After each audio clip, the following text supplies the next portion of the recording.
And I know he hasn't played a game, but I think the athleticism that we've seen, the want to, the aggressiveness, and just the head-to-head competitive nature of Caleb Wilson when he went up against someone like Cameron Boozer or some of the other players in some of these contests in college, the kid wants it. This is exactly what the Chicago Bulls need, and I can't wait to see him in a Bulls uniform. I think it's a perfect pick at pick 4. Yeah, I think so too. I think, his work ethic is great. I think that his the way he goes after it is great. I think that, the city has 2 Calebs now. I think that's very fitting. But what he brings, his high upside and the way he attacks everything, I think he's got the highest upside of anybody else in the top 4. Like, we know what these guys bring you, and he might not be a finished product right now. He might not be the best right now. He might not bring you the highest upside right now, but he definitely, I think, has the highest ceiling out of any of the top 4 guys that were taken. Abdalla might be the best right now, like when the season starts immediately, but I'm not saying Caleb Wilson will be better than him eventually, but Caleb Wilson could be the best out of any of these top 4 when it's all said and done. Yeah, for sure. And I think when you look at what he may be at the end of the day, like, he has untapped potential. And I think that's the difference. If someone's listening saying, hey, why did he go 4 if you guys are saying that he could be the best player from the draft? Well, A.J. Abdalla is a more polished ball handler and attacker of the rim and shooter, and same with Darren Peterson and Cam Boozer. You can't argue with the credentials that are brought there and what he can do on the court. Caleb Wilson has some highlight plays that are pretty incredible. It's just he needs to put it all together. He's a young player, raw talent, and we'll see if he can do it. And so it's an exciting pick for Chicago with the Bulls at number 4.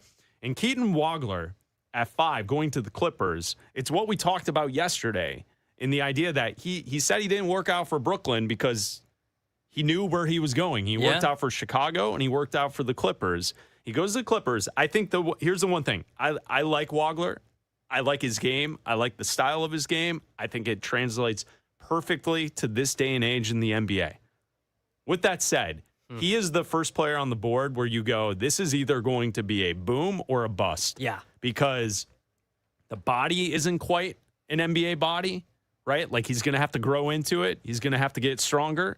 And if you look at some of the advanced stats on Wagler, did you know last season in college basketball, he did not have one dunk? He's dunk? He's a player. He did not have one dunk. Not a single dunk? And I think, like, finishing at the rim, he was like under 50% at the rim. If I was 6'6", all I would do is dunk. It's just not his game. Oh. I don't know. I don't know what that means. It's a stat that I heard yesterday, and I was like, wow, that's surprising. Also, for him, what a bad night to have a sty. Did you notice that? No, I didn't notice. He had a sty. He had what a bad night to have a sty. I wasn't looking at his sty. I noticed. It's the first thing I noticed. What? Really? Oh yeah, he had when I was very puffy, and I was like, "What's going on?" And I was like, "Oh, what a bad night to have a sty, man." Well, you're a big sty guy. I've someone who gets a sty every once in a while. I noticed it right away. I did not I was like, notice one it. eye is very puffy, Okay. one eye is not, and then I noticed the redness, and I was like, "What a bad night to get a sty." And that, folks, is why you tune into the Bleck Abdalla show here on Westwood One Sports. I try and give you some basketball information, and Abdalla's worried about the sty. Who needs that? Who needs that information? So tonight is night 2.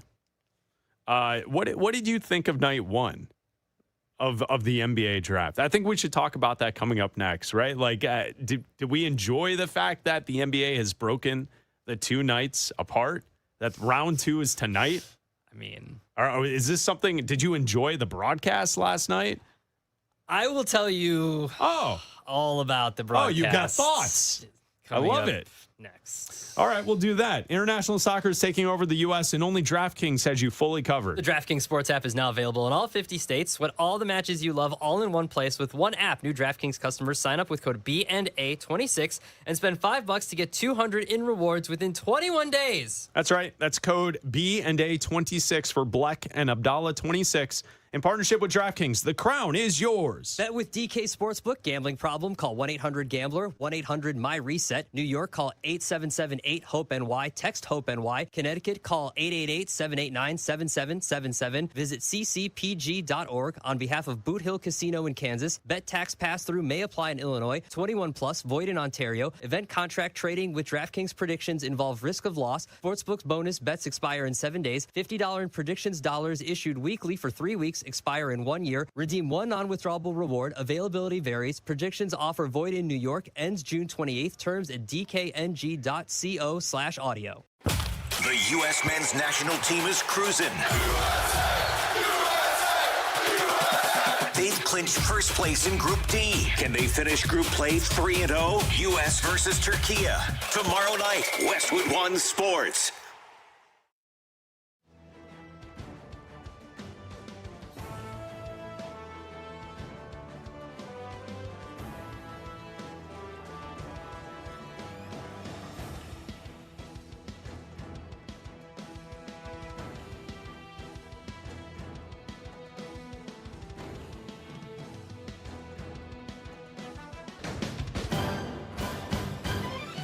At the tone, the broadcast will begin in 4 minutes, 30 seconds.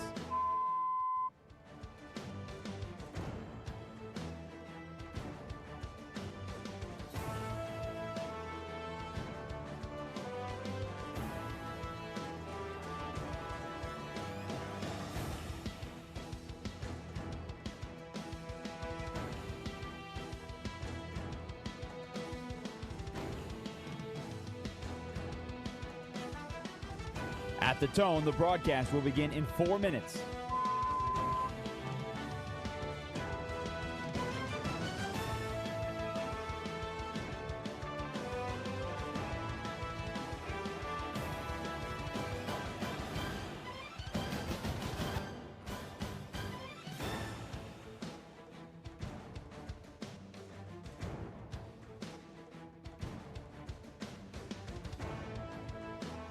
At the tone, the broadcast will begin in 3 minutes and 30 seconds.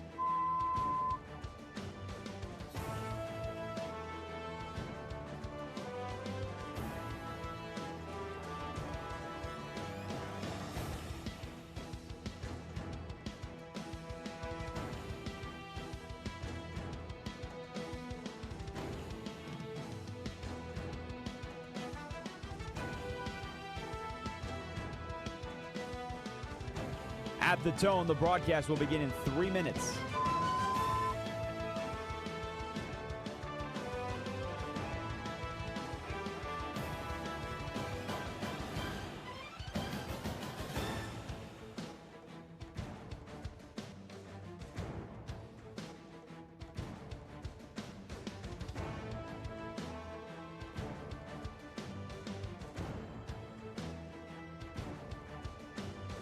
At the tone, the broadcast will begin in 2 minutes, 30 seconds.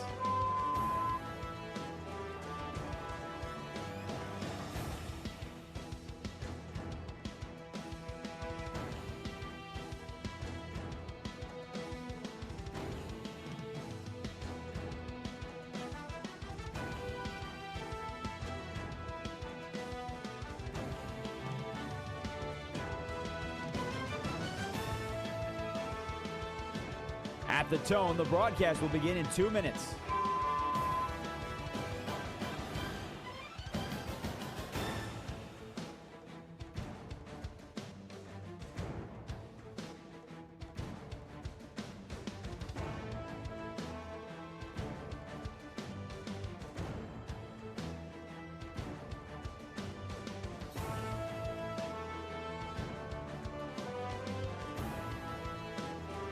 At the tone, the broadcast will begin in 1 minute, 30 seconds.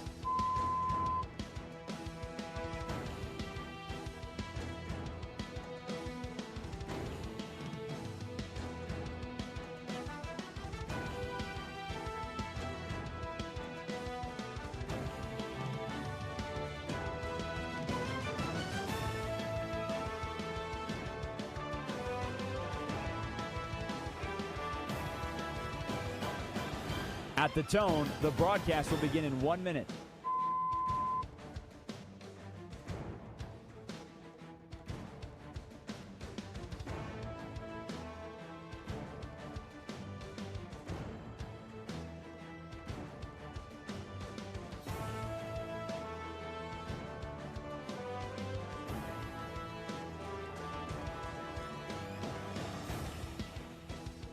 Stations, this is your final time check. At the tone, the broadcast will begin in 30 seconds.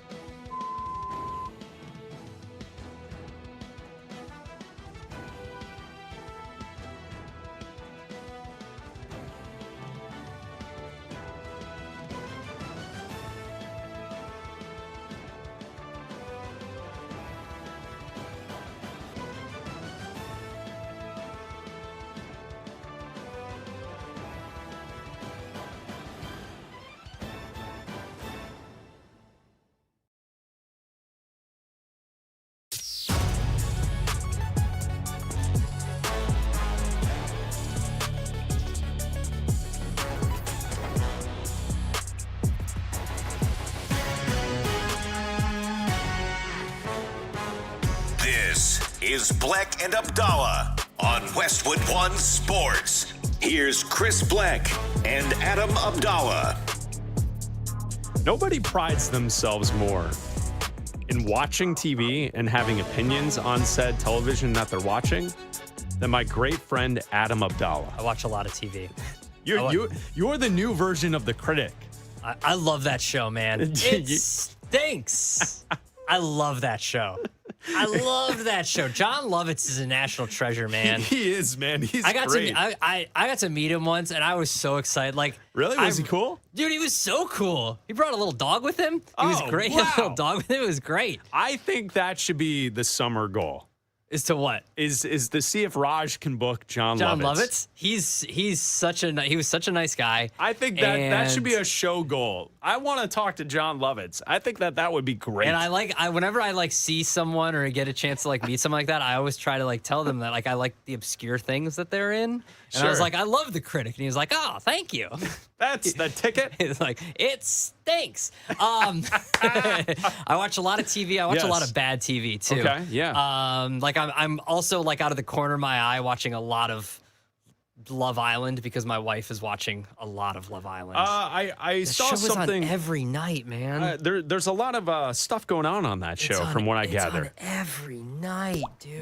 There's a lot of things happening there. There's a lot large of male- there's a Easy, lot of easy. yelling, and I don't know. Well, She's aren't watching there it. a lot of situations. There's a lot of situationships. There's a lot of I don't know. There's a lot of yelling. I see it out of the corner of my eye. I hear it. Well, It's just a turn your lot. head and then you'll see it straight I don't on. want to see it straight on because I'm watching other things like the first round of the NBA draft on ESPN. Yeah, what'd you think? Not great. Oh, geez. Not great. Yeah, I think that they first of all, sure. it's a huge event. There are two huge events. There's the NFL draft and there's the NBA draft. And the NFL draft is such a spectacle, and they do a good job with that, I feel like. And the NBA draft, and I know they put it on ABC, and that's the feel-good, family, friendly one somewhat. And the ESPN one is supposed to be, it's got Jay Billis, it's got Tim Legler. It's supposed to be the more breakdown. So you're of talking the- about ABC with Dari Noka Yeah. and Jay Williams Yeah. and Richard Jefferson. Yeah, that's supposed to be and the Kenny more. Smith. Here's the family. Yeah. Here's their story. Here's how they got to the college basketball. Here's that. That's more the family. Less breakdown of how this is going to affect the team and They're how sitting this is, around in chairs. They're not Yeah, at a desk. They're not at a desk. It's more a relaxed. little more relaxed. okay. Exactly. And then ESPN has the desk. Yes. They got Billis. They Yes. got legs. But They're unfortunately, breaking it down. they had I went inside. They had Lisa Salters, and I love Lisa Salters. She does a great job. She was on both. She was on both. They were cutting to both on both channels. They have her at a Family Matters setup. I know. It was like It a was sitcom room. inside of a house set. What the hell was and that? she's interviewing whoever was drafted, the draftees, the parents and the parents and the kid, the brothers and kid. sisters. And look, I understand. Do you not have a soul? I This is a understand. great moment for these families. I understand that it's a great moment for the families. I get it. I have a soul. Hoops Abdalla just wanted Hoops breakdown. I have a daughter. I'm a father of a daughter. I have a daughter. If she takes on the athletic ability of her father and her mother, she's never gonna sniff a draft. Okay, I understand that, and this is a great achievement for these kids and their parents. However, the kids that were drafted, the fine men that were drafted yesterday, looked like they wanted no part No, they of didn't. these interviews. Nope. And On the TV set. They went on for so long. Yeah. Even though they were only like 2 minutes, they felt like an eternity. And why are we doing this? Lisa Salters is great. She's great at her job. Did she not? It felt watching like she didn't know who some of the parents were, but she had to ask them questions to make them feel sometimes involved. they were like, it was like a mom, but it was a dad, and like the mom was somewhere else, but it was clearly like a stepmom, a dad, and like a stepmom. They were like, it was like a different situation. I don't remember which mom said it, but one of the fathers went on a nice answer. He gave a very nice answer about his son, work ethic, and what it means to work hard and achieve your dreams. Yeah. And then she goes, "Mom, what do you think?" And mom just goes, "What he said." Yeah. And she didn't say anything else. And I was like, that mom gets it. Yeah. She gets it. And then it was Yaxel Lindenborg, right? And they and like, here, let's right now, let's go to the audio of Dirk that they played of Dirk Nowitzki talking to Yaxel Lindenborg. No, it was a different player. Well, I thought it was Yaxel Lindenborg. No, I don't think so. It was a different player, but they went to audio of Dirk and they had technical difficulties, so you couldn't hear what Dirk was saying. But apparently, those in the arena could hear what he was saying. Well, we couldn't hear it. Couldn't hear anything. So it was, but they didn't cut away from it. It was like 2.5 minutes of nothing. Yeah. Of just nothing, and it just felt like a slog. It felt like it just was. It felt like the longest. It was Steinbach. It felt like 2 rounds in 1 round, and this was supposed to be the best draft in like a decade. Yeah. And it didn't. The broadcast didn't meet the moment. I also can I raise a question? What were they keeping Fran Fraschilla in a little box or something? Where was he? He was. They only allowed him to speak when there was a player from Europe that was drafted to give a little breakdown on the European player. Fran Fraschilla is great on all the players. Why did you keep him in a little box to the side of the studio? And that's the problem. Like, this was the year where there was the least amount of those players. No, I know, but Fran is good on everything. I know. We don't need, like, I agree with you. I thought that the broadcast was a little slow, even though the players being drafted are interesting. We all know the players and we like the storylines with the players. I think it was missing the basketball. I would have preferred more basketball breakdown than what they offered. And it also feels like, I don't know, maybe I'm just getting older, but like the pieces and the people on the broadcasts have changed so much in the last 10 years that like some of the people that are on these broadcasts you're not familiar with. And it's like, why do they, and I know that like Mike Schmitz is like the GM of the Dallas Mavericks now. So I get why he's not on the broadcast anymore. Yeah. And like, I get why Ryan Russillo is no longer on the broadcast. He works for Barstool, and like Bill Simmons is no longer there. I understand why the faces have changed, but it's just like they're not really giving me basketball breakdown anymore, and it was odd. And it's like Billis is the only one that I want to hear from on the desk, and it's like you're getting limited Billis. Yeah. It was bad. It was Haynes Steinbach was the player that Dirk was not talking to. Yes, correct. Or that we couldn't hear him talk to. But it was just like, I don't know. I didn't need I wanted more breakdown of how the players were going. That's why I was watching ESPN and not ABC. And I don't need it's great. I understand you're achieving your dream and all that kind of stuff. And the parents are achieving their dreams for their kids and all that kind of stuff too. You're achieving your dream. Now move on. Get out of here, kid. That's what ABC is for. That's what ABC is for, man. Honestly, I don't know if they know what they were there for. I was flipping back and forth between the two broadcasts, and I didn't really see a distinct difference in the way that they were approaching it. There wasn't. I just thought that one had Richard Jefferson giving little comments to Jay Williams and them going back and forth with each other. The other one had Jay Billis trying to give analysis, but being interrupted by people. Yeah. It was just weird. It was. I didn't care for it. Thumbs down. Thumbs down from the critic. From Adam Abdalla. Thanks. So that means you're going to tune in tonight, right? Absolutely not. Round 2. I mean, what a decision by the NBA. You have a night previously that people said was too long because you have the 2 rounds. I didn't have a problem with it. No. I don't need to get to SVP right on time on draft night. I'm sorry. Like we're not waiting for that. I'm not waiting for bad beats, bro. And he rolled them out. I know he did. He rolled them out last night. So, but here's my point: if the second round goes to about 11:30 midnight It's Eastern, much faster. It's draft night. It's so much faster. You deal with it, right? But now to wait a whole day to get back to that point, 8 Eastern tonight for round 2, that is such a miss by the NBA. Just do it all in one night. I can't do it. Because tonight, yeah, sure, we could run down the list of best available players. It's going to be like an Who hour. cares? It's going to be like an hour, isn't it? The second round? It goes so much faster. It's going to be like an hour and a half. It's supposed to, but I don't know. Are they going to have every mom and dad talk to Lisa Salters before? You want to hook me? You want me to get me to watch? Talk to the girlfriends. Bring the girlfriends Bring up? the girlfriends up of the guys that get drafted. I want that. Yeah, Abdalla wants someone on the desk to be asking, well, how long do you think you're going to be around? How long? How long do you think you're going to last? Prenup? You can get a ring first? Or Prenup? Ask her right now. Commit. Right you now. in? That always reminds me of the wild photo from when Russell Wilson was drafted in the NFL. Yeah. And his girlfriend is sitting there just living it up. Who was the She's player? just living it up, and she was dropped. The moment he got to the NFL and got NFL money, she was no longer there. Who was the player whose girl was trying to Russell, yes. take his phone, Yeah. and he like grabbed the phone away from her? Was that CeeDee Lamb? I think it might have been CD. CeeDee Lamb, she went to look at his phone, and he was like, snatched it. Mr. Unlimited. Yeah, thank you, Russell Wilson. Thank you. Yeah, that's Thank how you. you'd get me. Yeah, all right, that's a good idea. Yeah, there it is. There's Yeah. Russell Wilson. Yeah, you can see it. The picture of Russell taking the call that he was being drafted, and then the girlfriend to the side, his college girlfriend that I mean, listen. If Did we know not anything last. about Russell. Mr. Unlimited. what did you say about Russell? I said, if we know anything about Russell, paid actress. Oh, you think she was paid? Just saying. He's with Sierra now. Good for him. Yeah, no Good for offense. him. No offense to that nice lady that was sitting Good for next to him. him on draft night. Yeah. but that's a bit of an upgrade. Quite the upgrade. Yeah. You kidding me?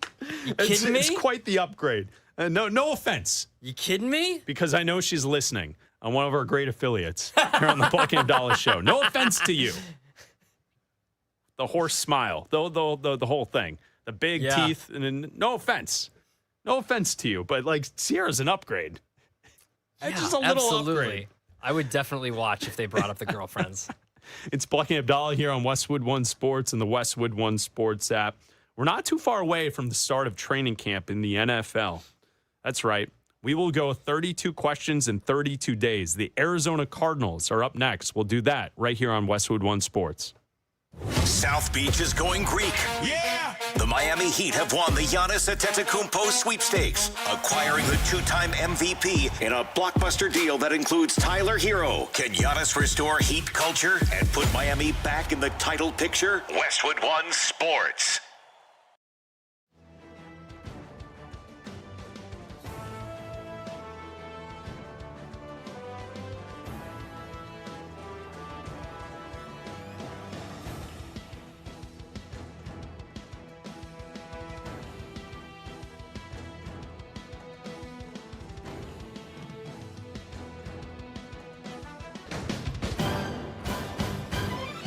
At the tone, the broadcast will begin in 4 minutes, 30 seconds.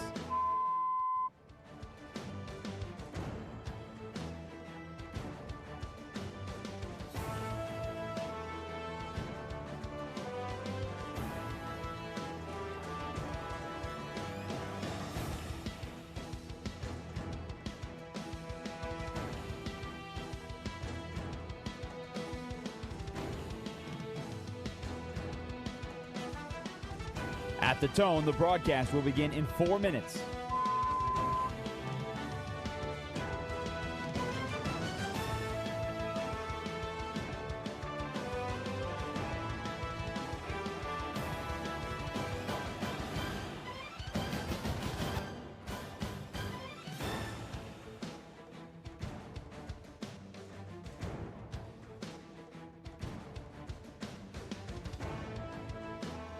At the tone, the broadcast will be in 3 minutes and 30 seconds.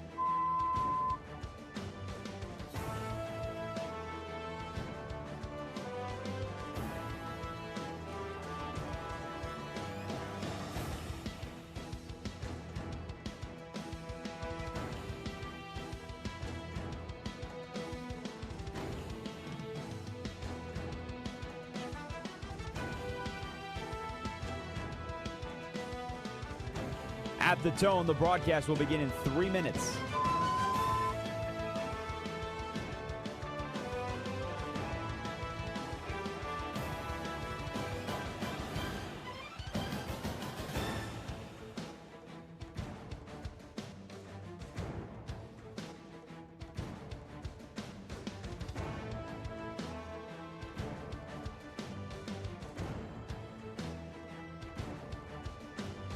At the tone, the broadcast will begin in 2 minutes, 30 seconds.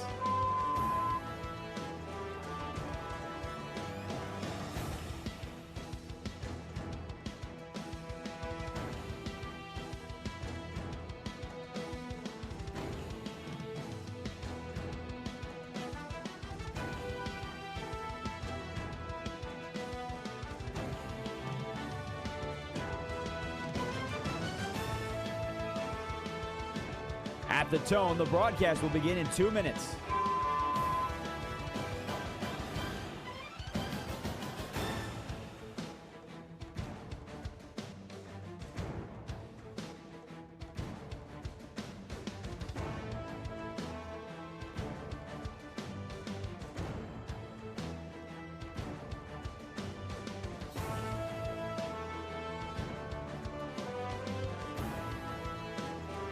At the tone, the broadcast will begin in 1 minute, 30 seconds.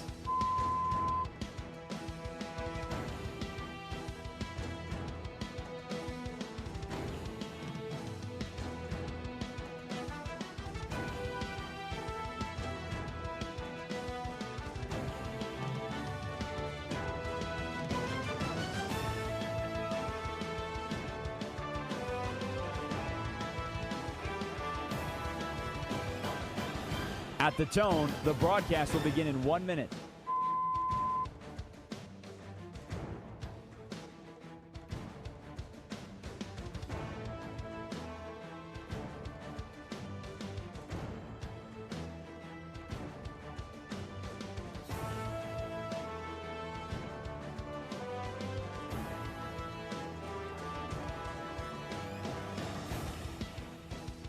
Stations, this is your final time check. At the tone, the broadcast will begin in 30 seconds.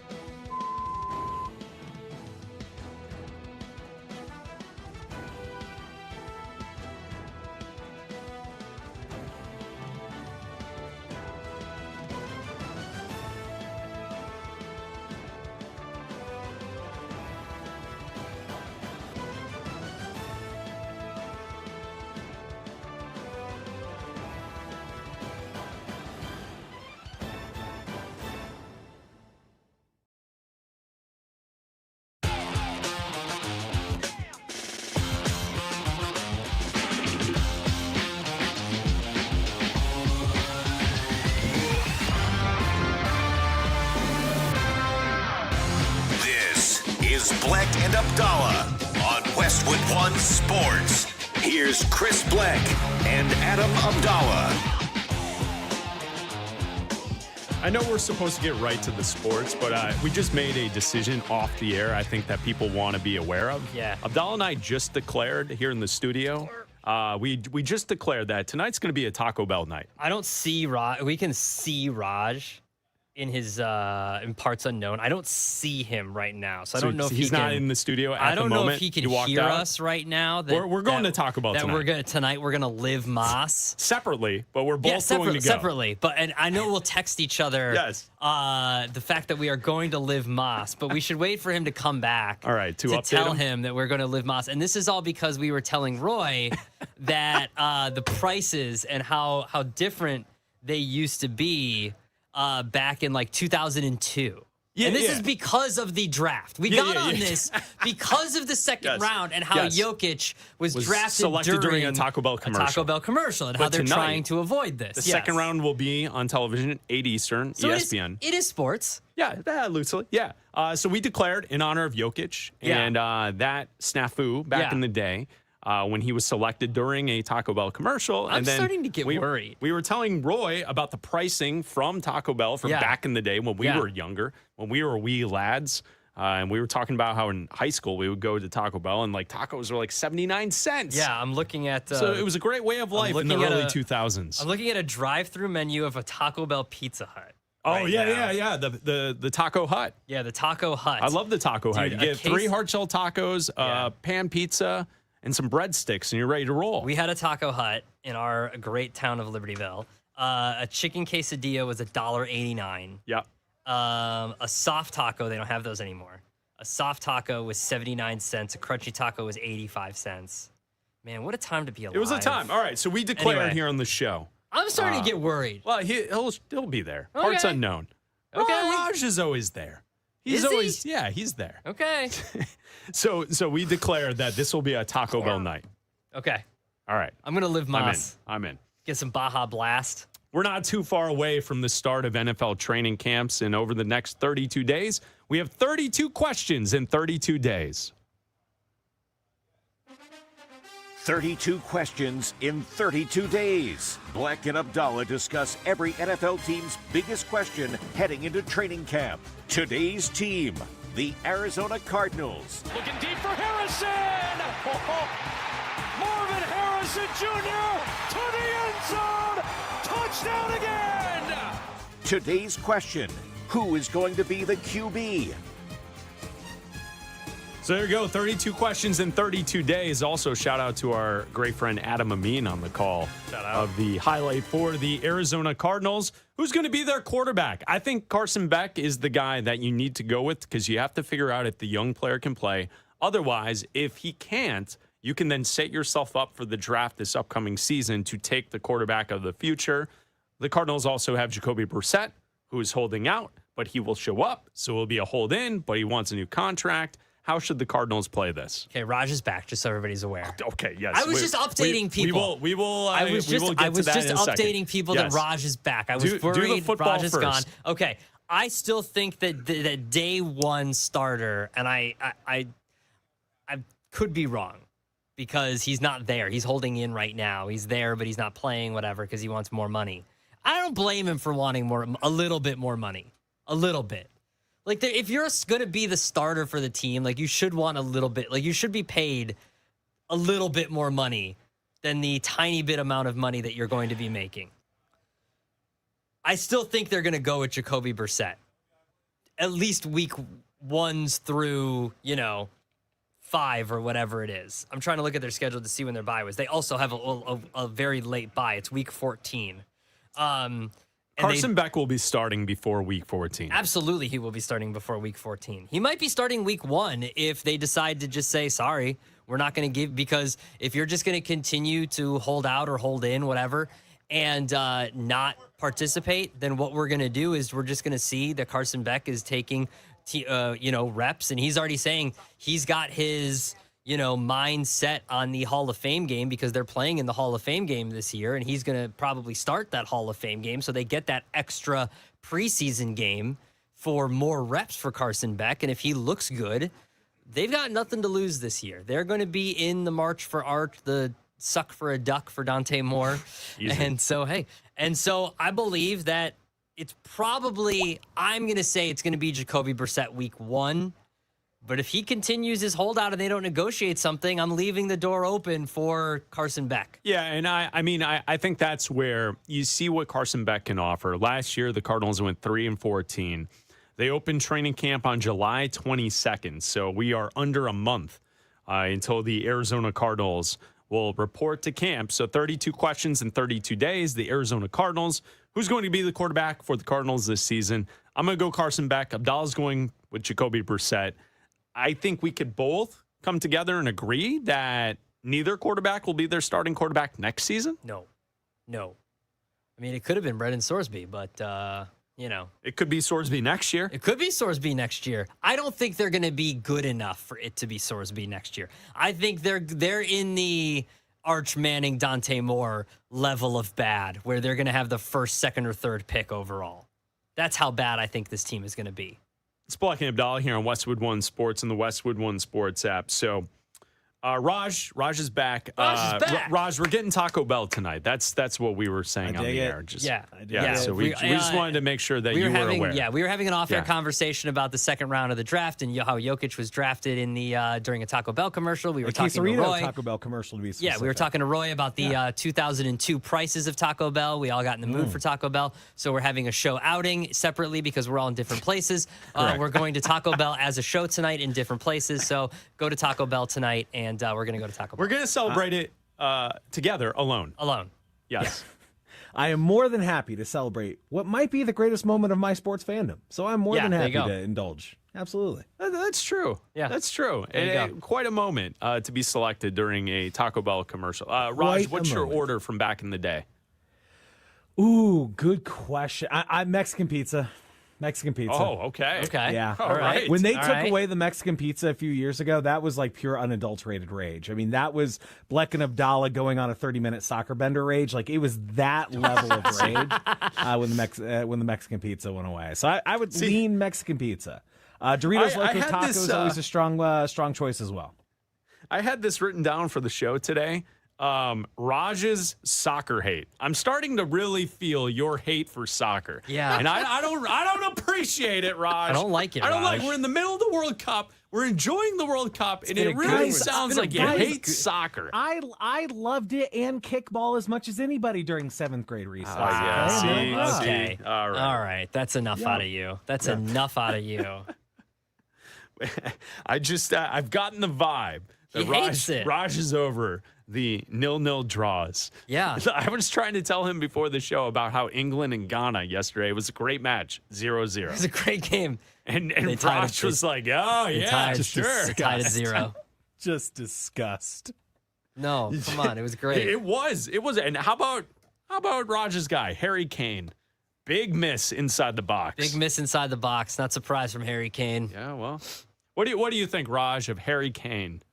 I'm not overly familiar. I look forward to the detailed scouting report and all the excitement Yes. that will come in the next 0-0 game. Question for you: if there's a 0-0 soccer game, did the game really need to happen? Like it Yes. kind of didn't exist. Yes, right? it does. For goal, it happens for goal differential. It happens for seeding. It happens for Did it really points. need to happen? It happens for a lot of things. If someone was drafted during a Taco Bell commercial, were they ever really drafted, Raj? Well, when they go win an NBA championship, they sure were. Well, there you go. Were. And Raj, 3 I know MVPs. something that you would watch and enjoy. Would you watch and enjoy a football game, an American football game, final score 6-3? I think you would. I think you would.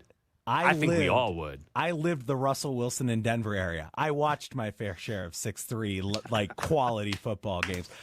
There was once a game, I think it might have been one of the first prime games. Al Michaels on the call. The Broncos were playing the Colts. It was Russell Wilson versus Matt Ryan. And the crowd was leaving, heading into overtime.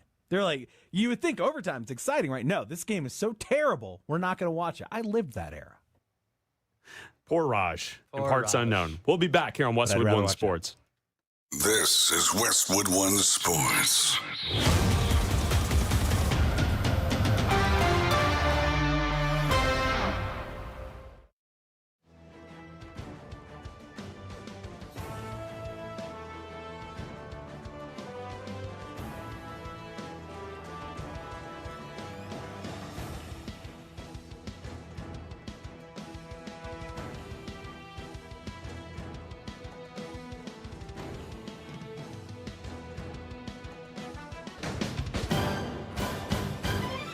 At the tone, the broadcast will begin in 4 minutes, 30 seconds.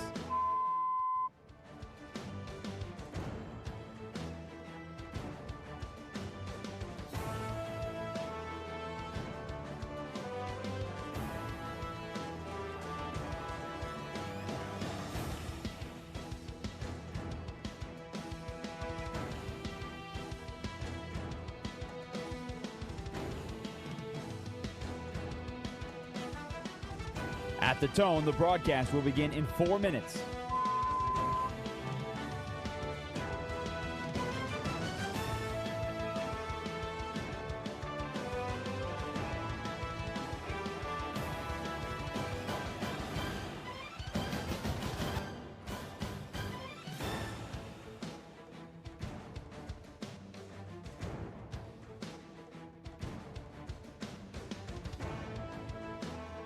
At the tone, the broadcast will begin in 3 minutes and 30 seconds.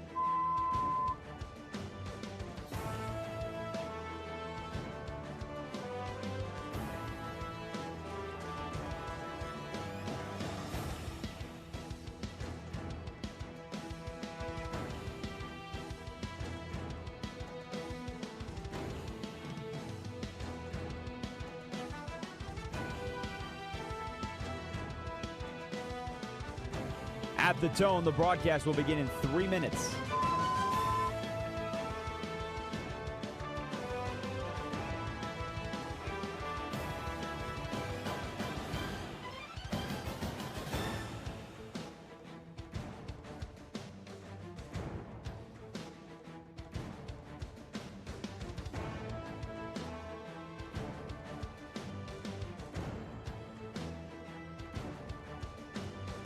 At the tone, the broadcast will begin in 2 minutes, 30 seconds.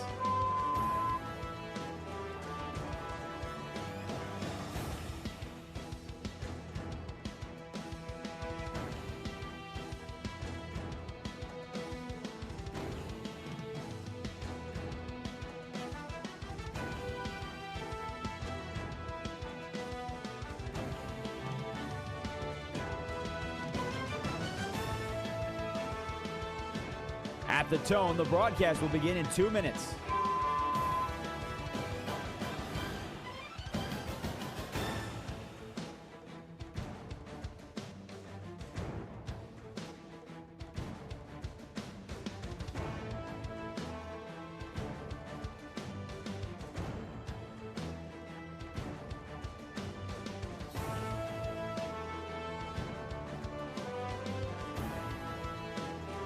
At the tone, the broadcast will begin in 1 minute, 30 seconds.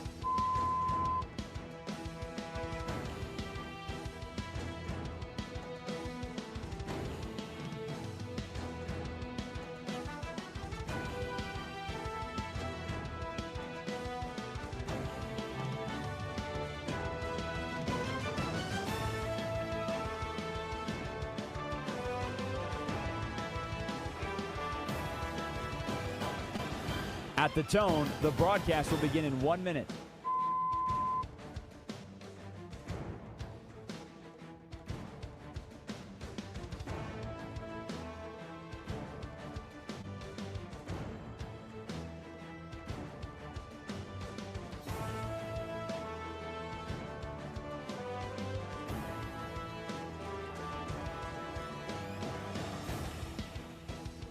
Stations, this is your final time check. At the tone, the broadcast will begin in 30 seconds.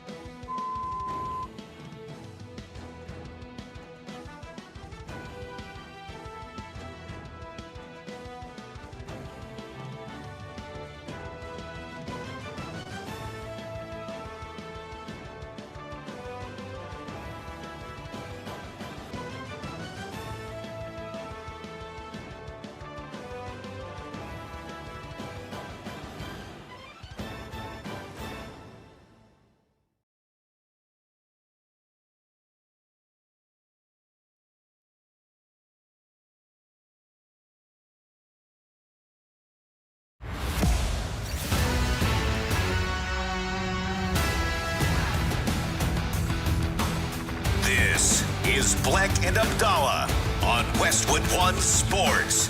Here's Chris Bleck and Adam Abdalla. That's right, Bleck and Abdalla here on Westwood One Sports, the Westwood One Sports app, Sirius XM Channel 375, and all of our great radio affiliates around the country. I'm Chris Bleck, along with Adam Abdalla from downtown Chicago, broadcasting each and every day. I'm Chris Bleck with Adam Abdalla until 3 Eastern, right here on Westwood One Sports. You can call or text the show at 310-840-4910 as we're recapping the NBA draft. Night one was last night. Night two is tonight, 8 Eastern on ESPN television. I'm not quite sure why the NBA needed to split up the two nights, but that's what they have in front of us. You know, one of the things to take away from last night is not the players that were being drafted, but something that did not take place. And that was a trade of Jaylen Brown to anywhere. He's still a Celtic today. For now. For now.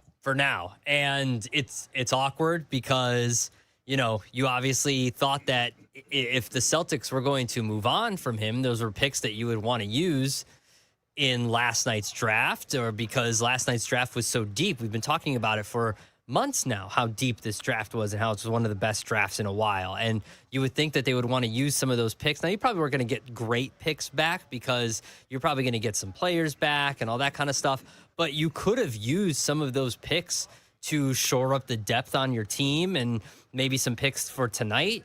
But now this is probably going to stretch into free agency and into the offseason, and we'll see where he ends up. But this is definitely a relationship that can't continue moving forward. This breakup needs to happen. You can't come back from this. You can't come back from putting him out there, and whether it's rumors or not, that this was out there.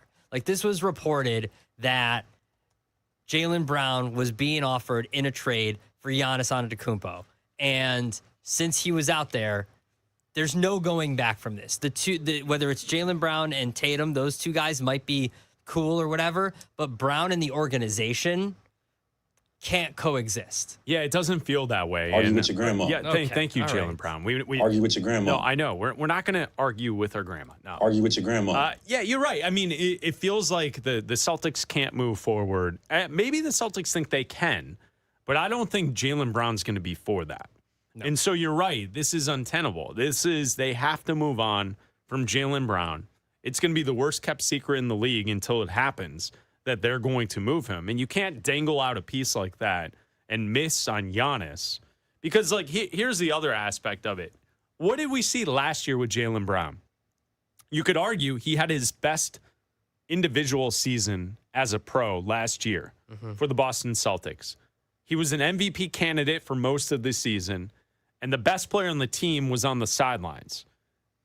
Tatum was on the sidelines rehabbing an injury, and Brown was there to lead the team, to win games, to get them to the second seed in the conference, and he was awesome last year.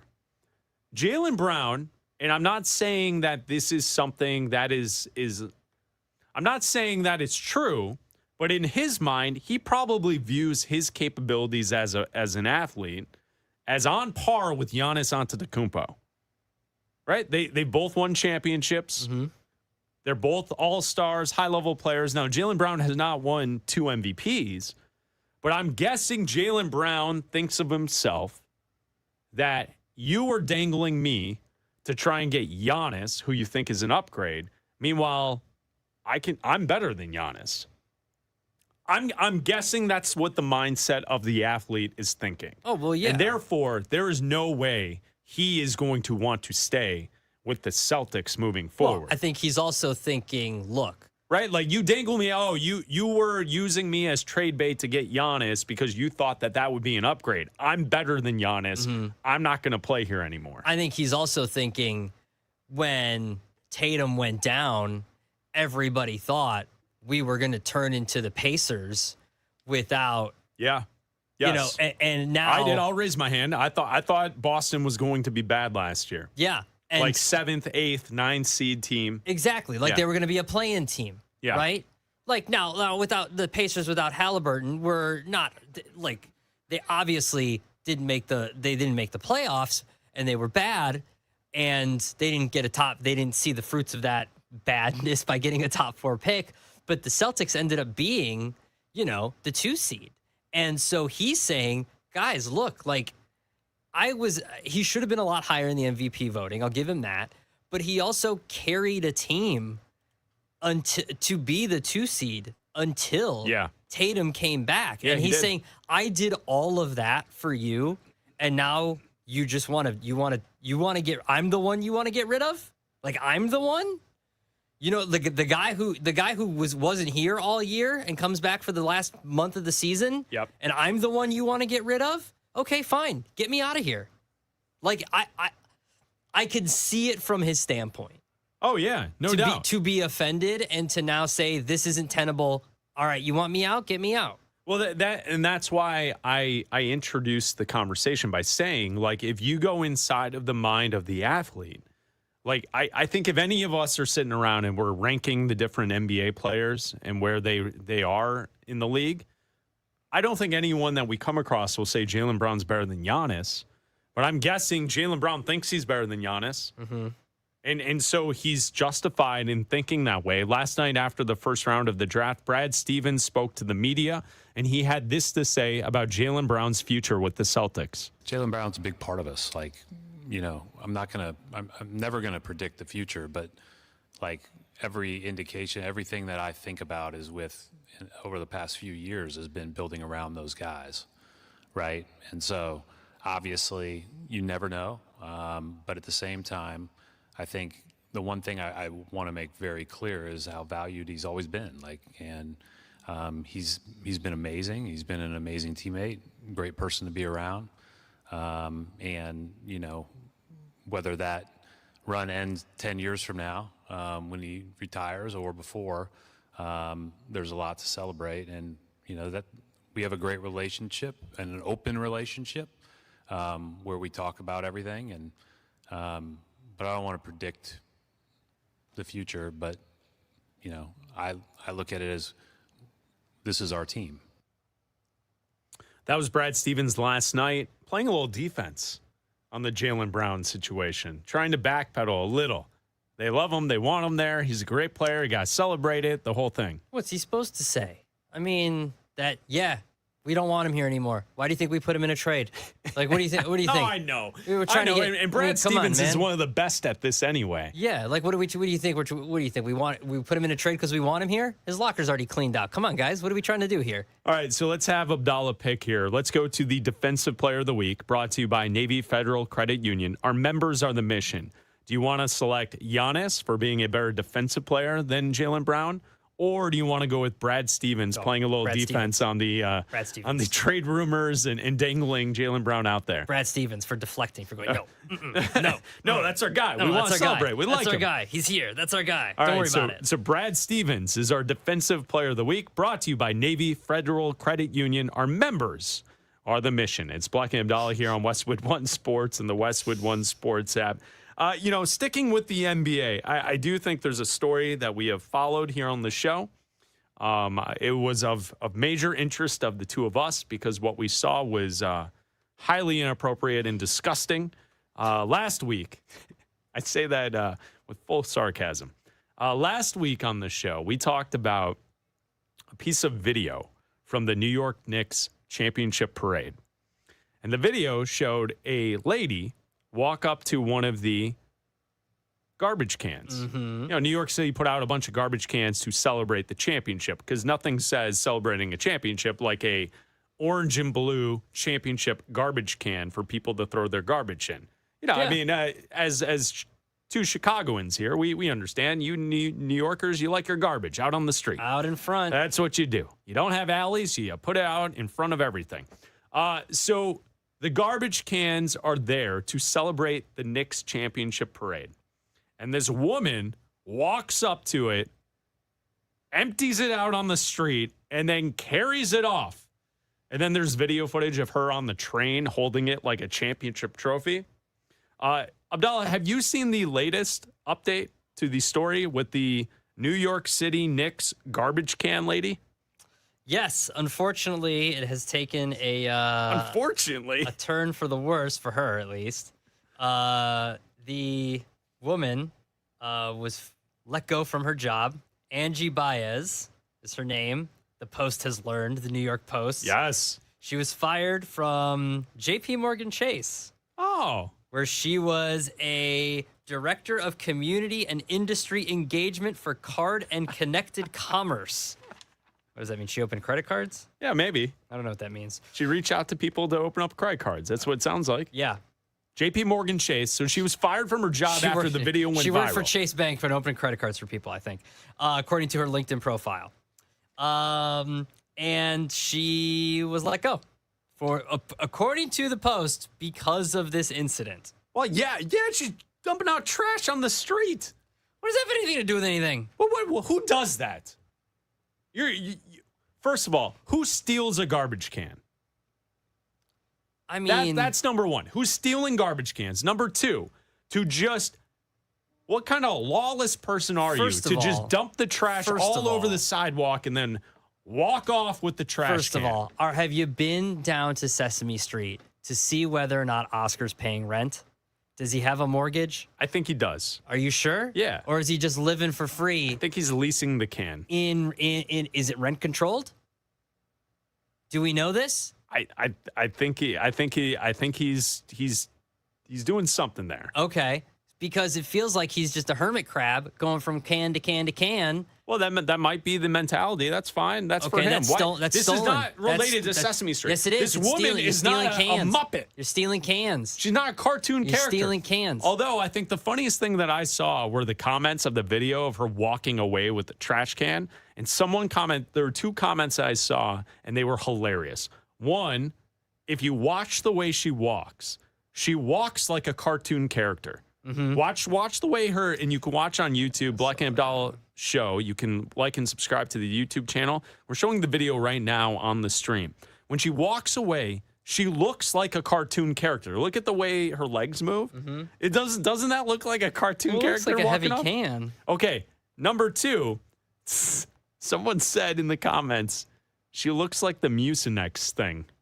That's funny. Have you guys seen the commercial? The Mucinex mascot? Is that what you would call it? The That's character funny. from Mucinex? That's funny. Doesn't She she- also used to work at Saks Fifth Avenue, Oh, big time deal. Hudson's Bay, and Saks off Fifth Avenue. All right, so there. I mean, and now she's open for employment because she was dumping trash out on the street. Theft of property value under $1,000 is typically charged as petty larceny, a Class A misdemeanor. Consequences are often minimal, usually a fine or community service for first-time offenders. The littering that accompanied the theft could bring additional penalties. I don't think this is a fireable offense. Oh, you're sticking up for Mrs. Mucinex? I don't think it's a fireable offense. I think the Post has nothing else to do because they're done looking into Diana Rossini and Mike Vrabel. What's the latest there? What do you have? A very lengthy New York Times article that told us nothing except for that she was getting paid a lot of money. Oh, well, good for her. Yeah, good for her. All right, so there's no new details there. Nothing new on the Rossini Vrabel front. Nope. Oh, all right. Well, that's a shame. Mike Vrabel and Diana I Rossini. almost texted you and Raj to dust off the sounder, and then I read it and I was like, nah, there's nothing new in here. All right, there's nothing there. All right, so you think that J.P. Morgan Chase overreacted to the woman that stole the garbage can I think they did. and dumped the garbage all over the street. I think they and then did. walked off with it. I think they did. I think I you don't know, let man. the law take care of it. Yeah, but you can't. Well, I mean, so what? You wait until she gets arrested to then? It's petty larceny, man. It's like $1,000 fine. Yeah, but as a company, What? you don't want that. Like, As a company, you're a bank. I don't. Hey, as a company, you don't want someone who honestly, steals a garbage can? The thing Who that are bothers you? the thing that bothers me the most about it isn't even the stealing. That doesn't bother. It's the dumping the trash all over the street. Raj, I don't know if you know this, but back in a previous life when we were at a different radio station, Chris had the reputation of being a bit of a hall monitor. And this definitely goes into that category of Chris being a bit of a hall monitor. Let's pull back the curtain. Someone throwing God trash on the forbid street. somebody takes a souvenir from the parade. souvenir? Very first time I God ever forbid. met you guys, or virtually, like we were on a call, and I was like, "How would you guys describe yourselves?" And Abdalla goes, "He's the hall monitor, and I'm the class clown." You used those Damn exact. right. That is burned in my brain. My first impression of Bleck and Abdalla was Adam Abdalla saying that Chris Bleck is the hall monitor and naming himself the class clown. Yeah. Sounds about right. Raj, do you agree with this situation with Abdalla that J.P. Morgan Chase overreacted, firing this lady that was dumping trash all over the street and I then don't want anybody walking to off lose with their the garbage position, can? but I guess it's the company's choice. They got to protect the shield. You know, I mean, we know the saying. The NFL got to protect the shield, right? Shield. She didn't gamble against her own team. Protect the shield, yes. She got sores beat. I think they were looking for an excuse. I feel like she's worked for a bunch of different companies. It seems like they were looking for an excuse, and they got one. The shield. They got one. They got an excuse. The shield great. of JP That's the Morgan line of the Chase. day. The shield. Gotta Protect the shield. That's outstanding. I love that. Bunch of hall monitors out here. You can't be dumping trash all over the place like that. Oh, so she would have taken the trash can and found another trash can to dump the trash in? You would have been okay with it? And if she would have hauled off the garbage can full of trash, I would have been fine with it too. I actually think there could have been a good opportunity there instead of her losing her job for the company to get involved and she spearheads some kind of like trash pickup around the city, some kind of community service type thing. I think that could have been appropriate and try to turn a negative into a positive. I agree. I think Raj is right with this. I think that they should have had her out on the street with one of those long sticks with a little pointy end, picking up trash. Now she's got no job. Wearing a JP Morgan t-shirt How is she supposed to provide for her family? Look at these great people from JP Morgan cleaning up the streets of New York. Yes. Yeah, how's she supposed to provide for her family now? Why are you concerned about that? Why are you taking food out of people's mouths? There's food on the street. All the trash. Oh, that's yeah. there. I knew he was going to go there. She could have sifted through that. Chris wants her to eat street food. Chris wants her and her family and her children to eat street food. You hear that, America? She dumped it You on hear the that, street. America? You hear that, everybody listening across this great nation? Chris wants her to eat street food. You hear that? You hear that across this great nation? Yes, they do. They hear it loud and I clear. hear Chris Bleck, advocate of cancel culture, Adam Abdalla, advocate of anarchy. Yes. I hear Adam we need to Abdalla, find man some of middle the ground here. people. Man of the people doesn't want the man coming down on people too hard. That's what I want to see. Yeah, I think that's it. That's exactly it. We will have Stock Watch with Raj coming up next. International soccer is taking over the U.S. and only DraftKings has you fully covered. The DraftKings Sports app is now available in all 50 states with all the matches you love all in one place with one app. New DraftKings customers sign up with code B&A26 and spend $5 to get $200 in rewards within 21 days. That's code B&A26 for Bleck and Abdalla 26. In partnership with DraftKings, the crown is yours. Bet with DK Sportsbook. Gambling problem? Call 1-800-GAMBLER. 1-800-MY-RESET. New York, call 877-8-HOPE-NY. Text HOPE-NY. Connecticut, call 888-789-7777. Visit ccpg.org. On behalf of Boot Hill Casino in Kansas, bet tax pass-through may apply in Illinois. 21 plus, void in Ontario. Event contract trading with DraftKings predictions involve risk of loss. Sportsbook's bonus bets expire in 7 days. $50 in predictions dollars issued weekly for 3 weeks, expire in 1 year. Redeem one non-withdrawable reward. Availability varies. Predictions offer void in New York. Ends June 28th. Terms at dkng.co/audio. The NFL has decided Brendan Sorsby will not be entering the league this season. The quarterback will now have to focus on next year's draft in a potentially loaded class, including Arch Manning and Dante Moore. Westwood One Sports.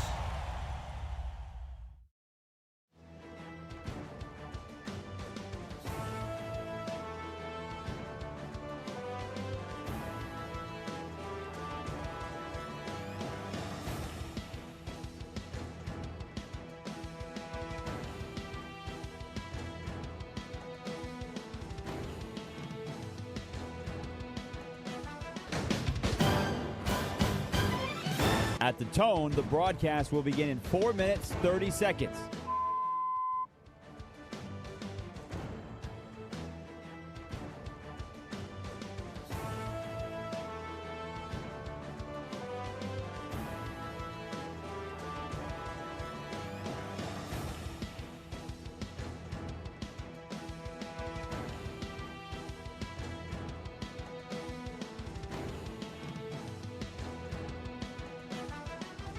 At the tone, the broadcast will begin in 4 minutes.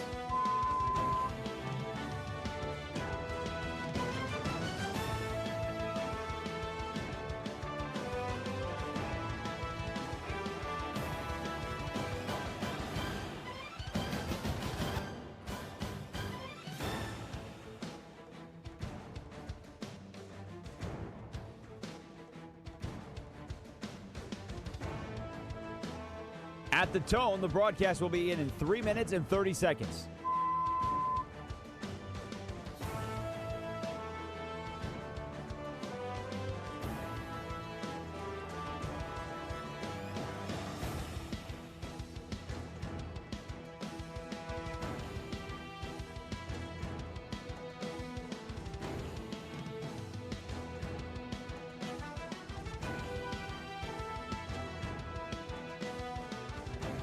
At the tone, the broadcast will begin in 3 minutes.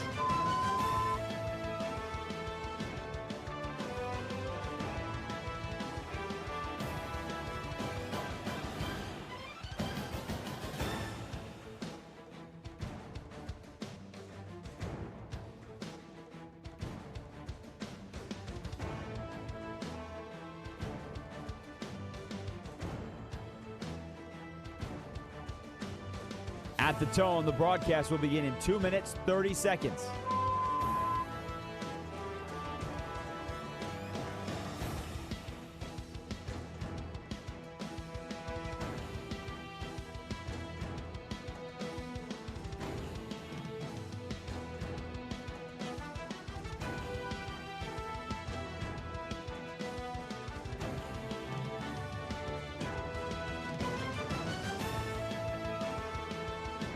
At the tone, the broadcast will begin in 2 minutes.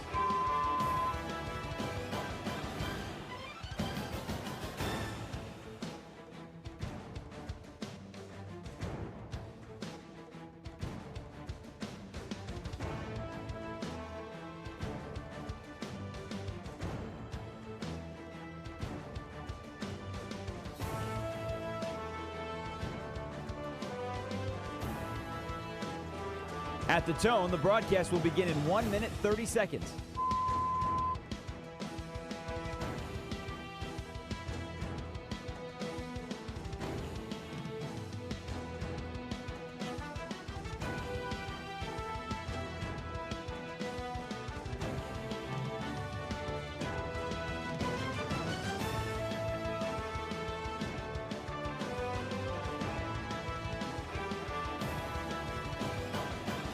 At the tone, the broadcast will begin in 1 minute.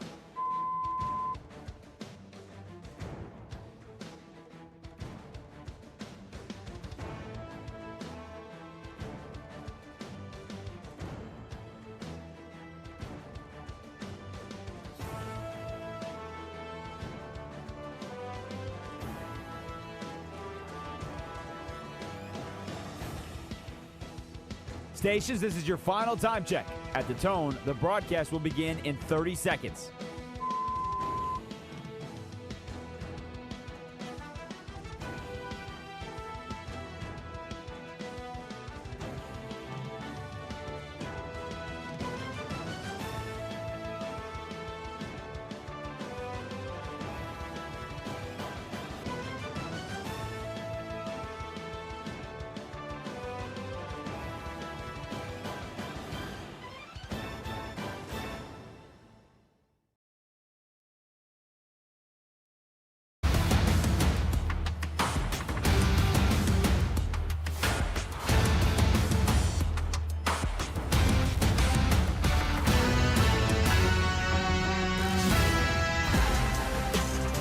This is Bleck and Abdalla on Westwood One Sports.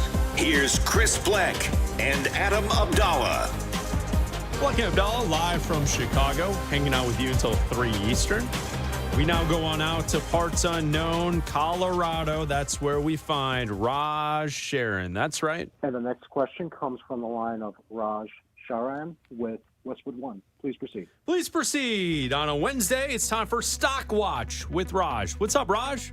What's up, fellas? I'm getting excited about this Taco Bell thing tonight. We were just talking about during the break, coordinating with my wife. We're going to have some fun with it and celebrate the Joker. But for now, we're going to celebrate. Is she in? Oh, she's in. Yeah, she's in. Okay. All right. Good. We're going to celebrate our sports portfolios. We're going to make some money here. We're going to make good, sound investments. We're not going to buy everything, Chris Bleck. All right, let's start with you, Abdalla. Are you buying or selling the new franchise player in the Miami Heat area? We're talking about Giannis Antetokounmpo. Are you buying or selling the Greek Freak, Abdalla?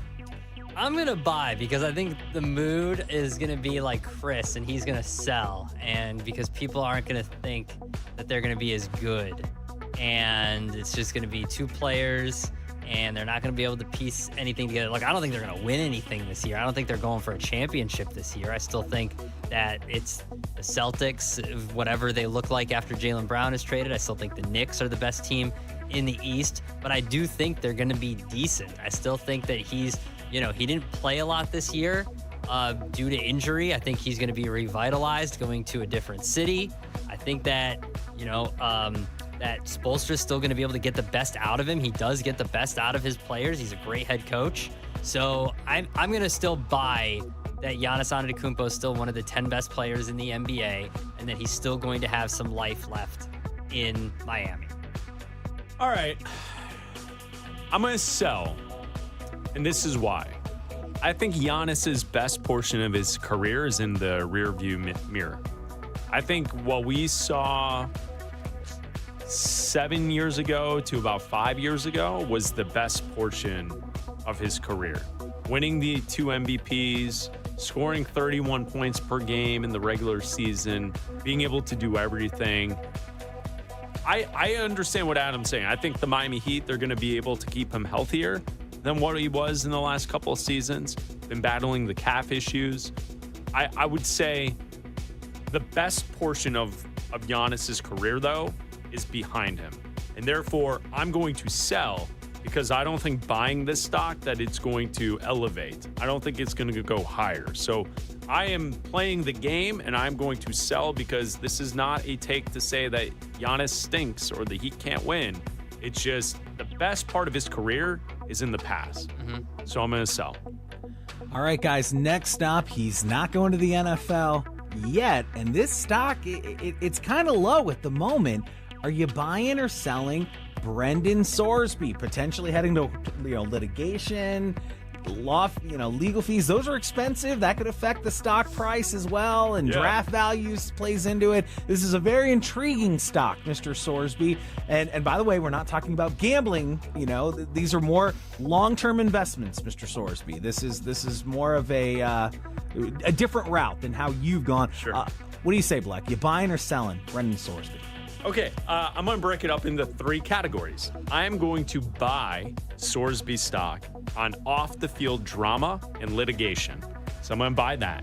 I will also buy Sorsby stock on him just being someone that's in the conversation, so then we talk about him.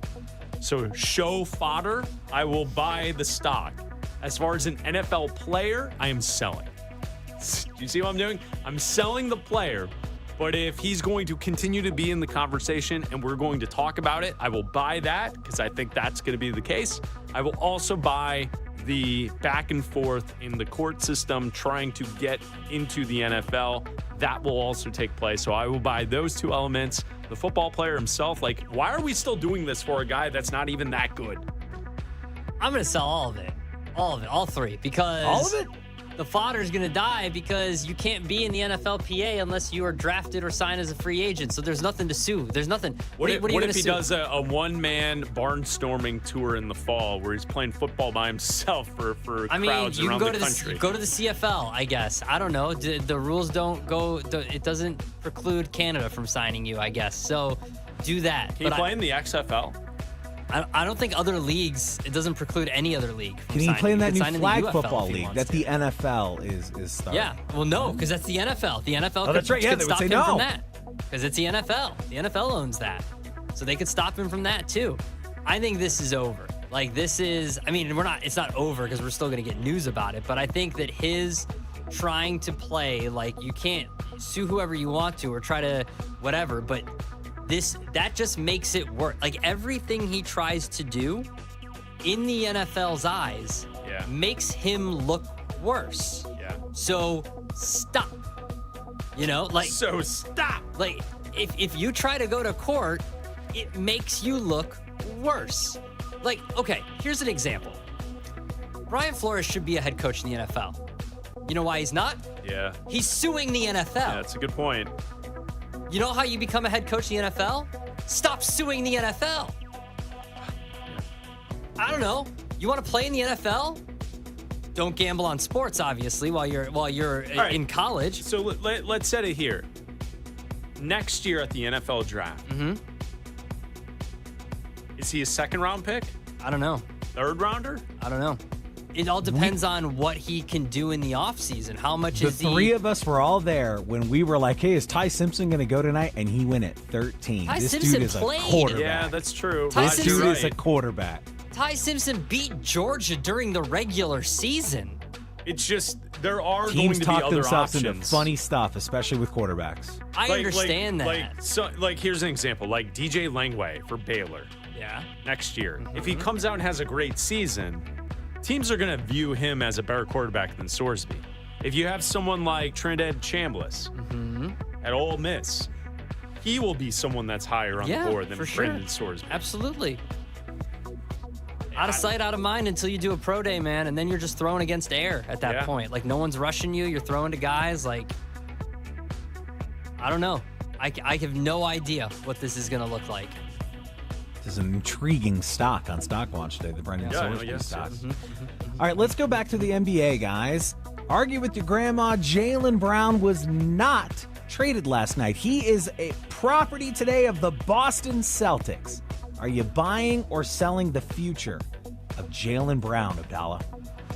I like Jaylen Brown. I'll buy Jaylen Brown. I think he played at an MVP caliber level. I think that he's a great player. I think that, like, look, the off the court stuff that he does in streaming isn't as argue with your grandma. Yeah, like that isn't as bad as like a lot of the other off the court stuff that we've seen other players. I mean, he's not James Harden. No, he's not James Harden.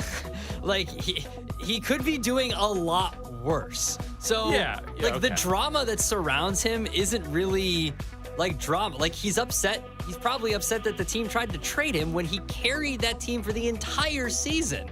So, it's completely understandable. I'm buying stock in Jaylen Brown for sure. It's fun to make fun of. Yeah. But it's worthy to point out that he's not getting in legal trouble. No, absolutely not. Are you not. with your grandma? No.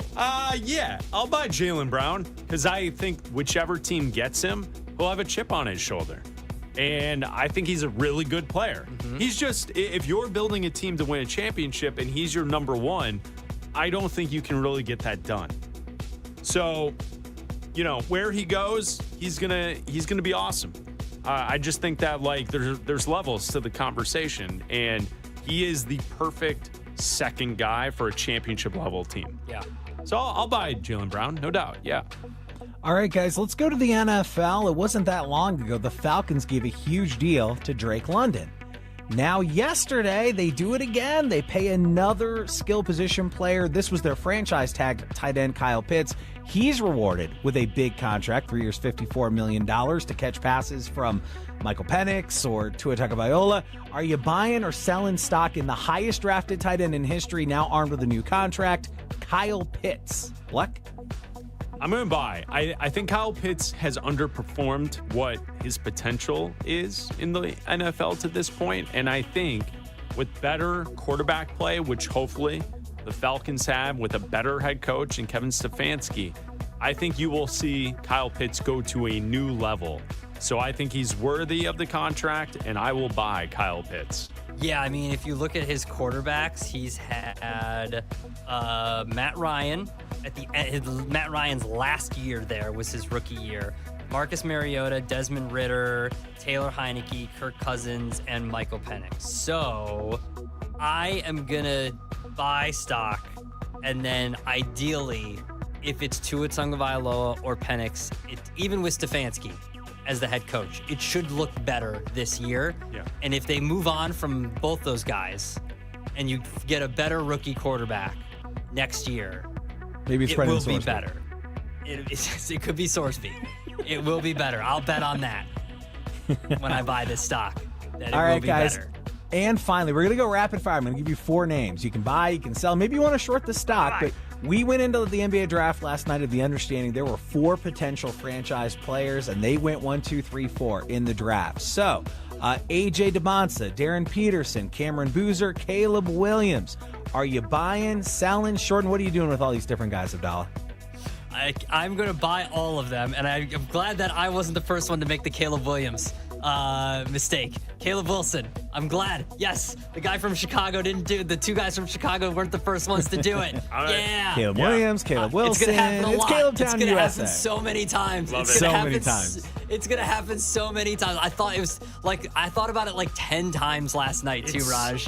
Raj, it's really a nightmare for this city. Oh, God. I don't know if people are familiar, but the inability to get names of players correct in Chicago, in Chicago sports, has been something that people joke about often around here. So the fact that you now have two players, potentially could be the best players for each team, first name Caleb, last name starting with a W, is a nightmare scenario for anyone that's a Grabowski. God. If you're used to seeing the SNL Saturday Night Live skit of the super fans, that's a nightmare for those individuals. Absolutely. And to your answer, Raj, I'm buying all four of them. I think that I think all four of them are going to be very good in the NBA. I'll say that the one I have the biggest question mark, obviously, is Darren Peterson and just the want to, right? And that's hopefully that goes away with him being in the NBA now. That's the biggest question mark only. But his ability is there. Like, the talent is there. But other than that, I'm buying all of them. I think they're all going to be great.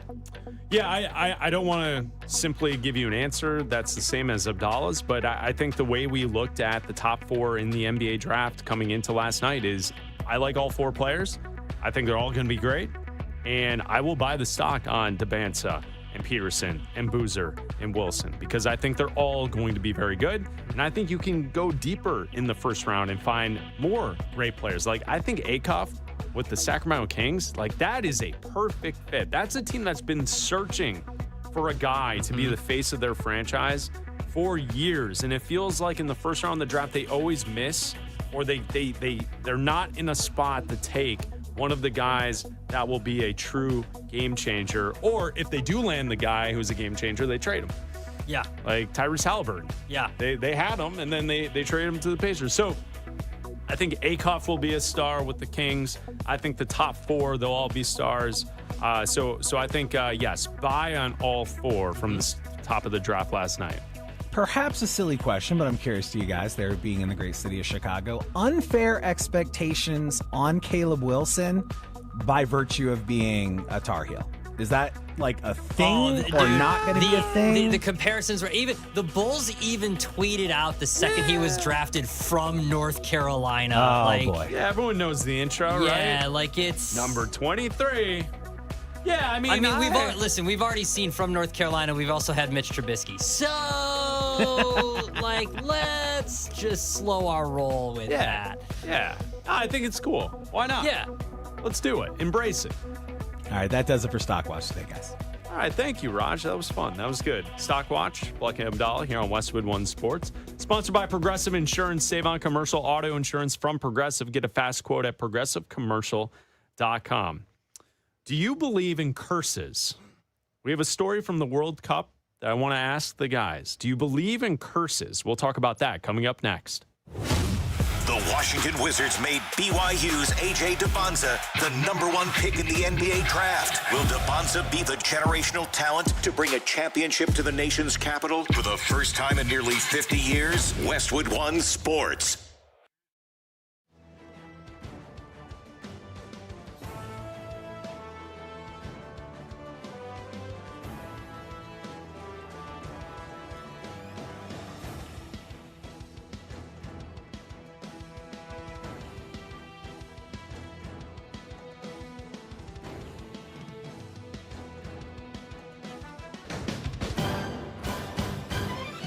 At the tone, the broadcast will begin in 4 minutes, 30 seconds.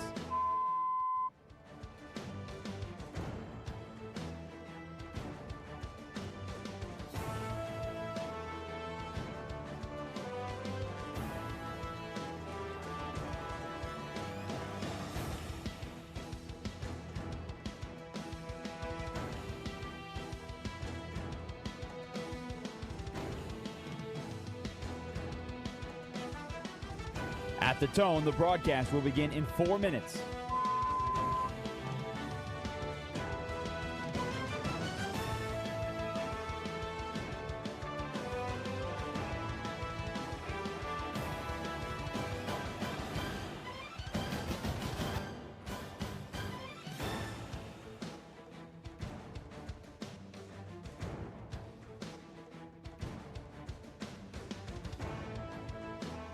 At the tone, the broadcast will begin in 3 minutes and 30 seconds.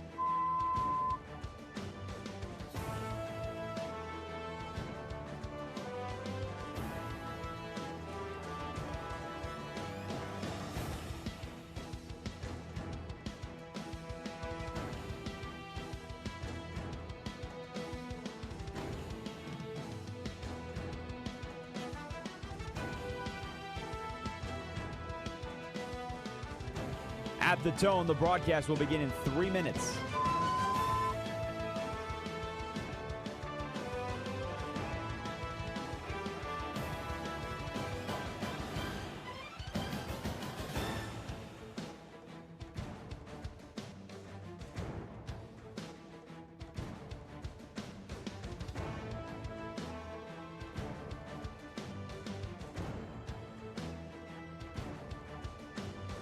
At the tone, the broadcast will begin in 2 minutes, 30 seconds.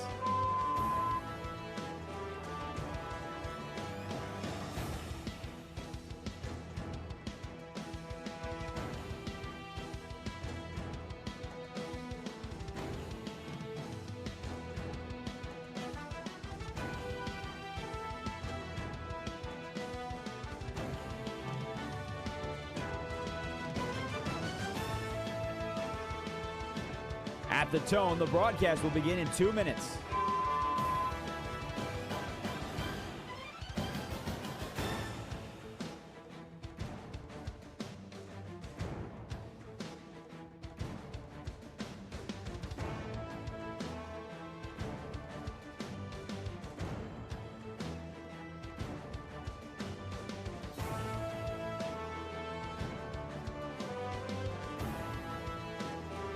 At the tone, the broadcast will begin in 1 minute, 30 seconds.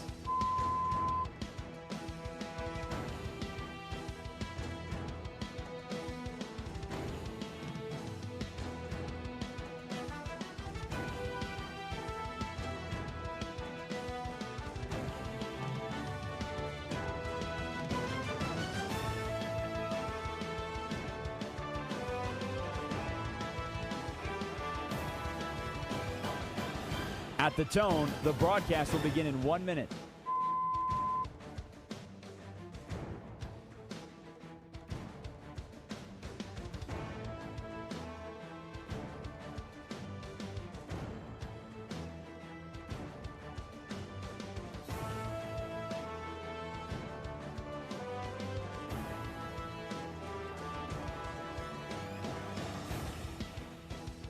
Stations, this is your final time check. At the tone, the broadcast will begin in 30 seconds.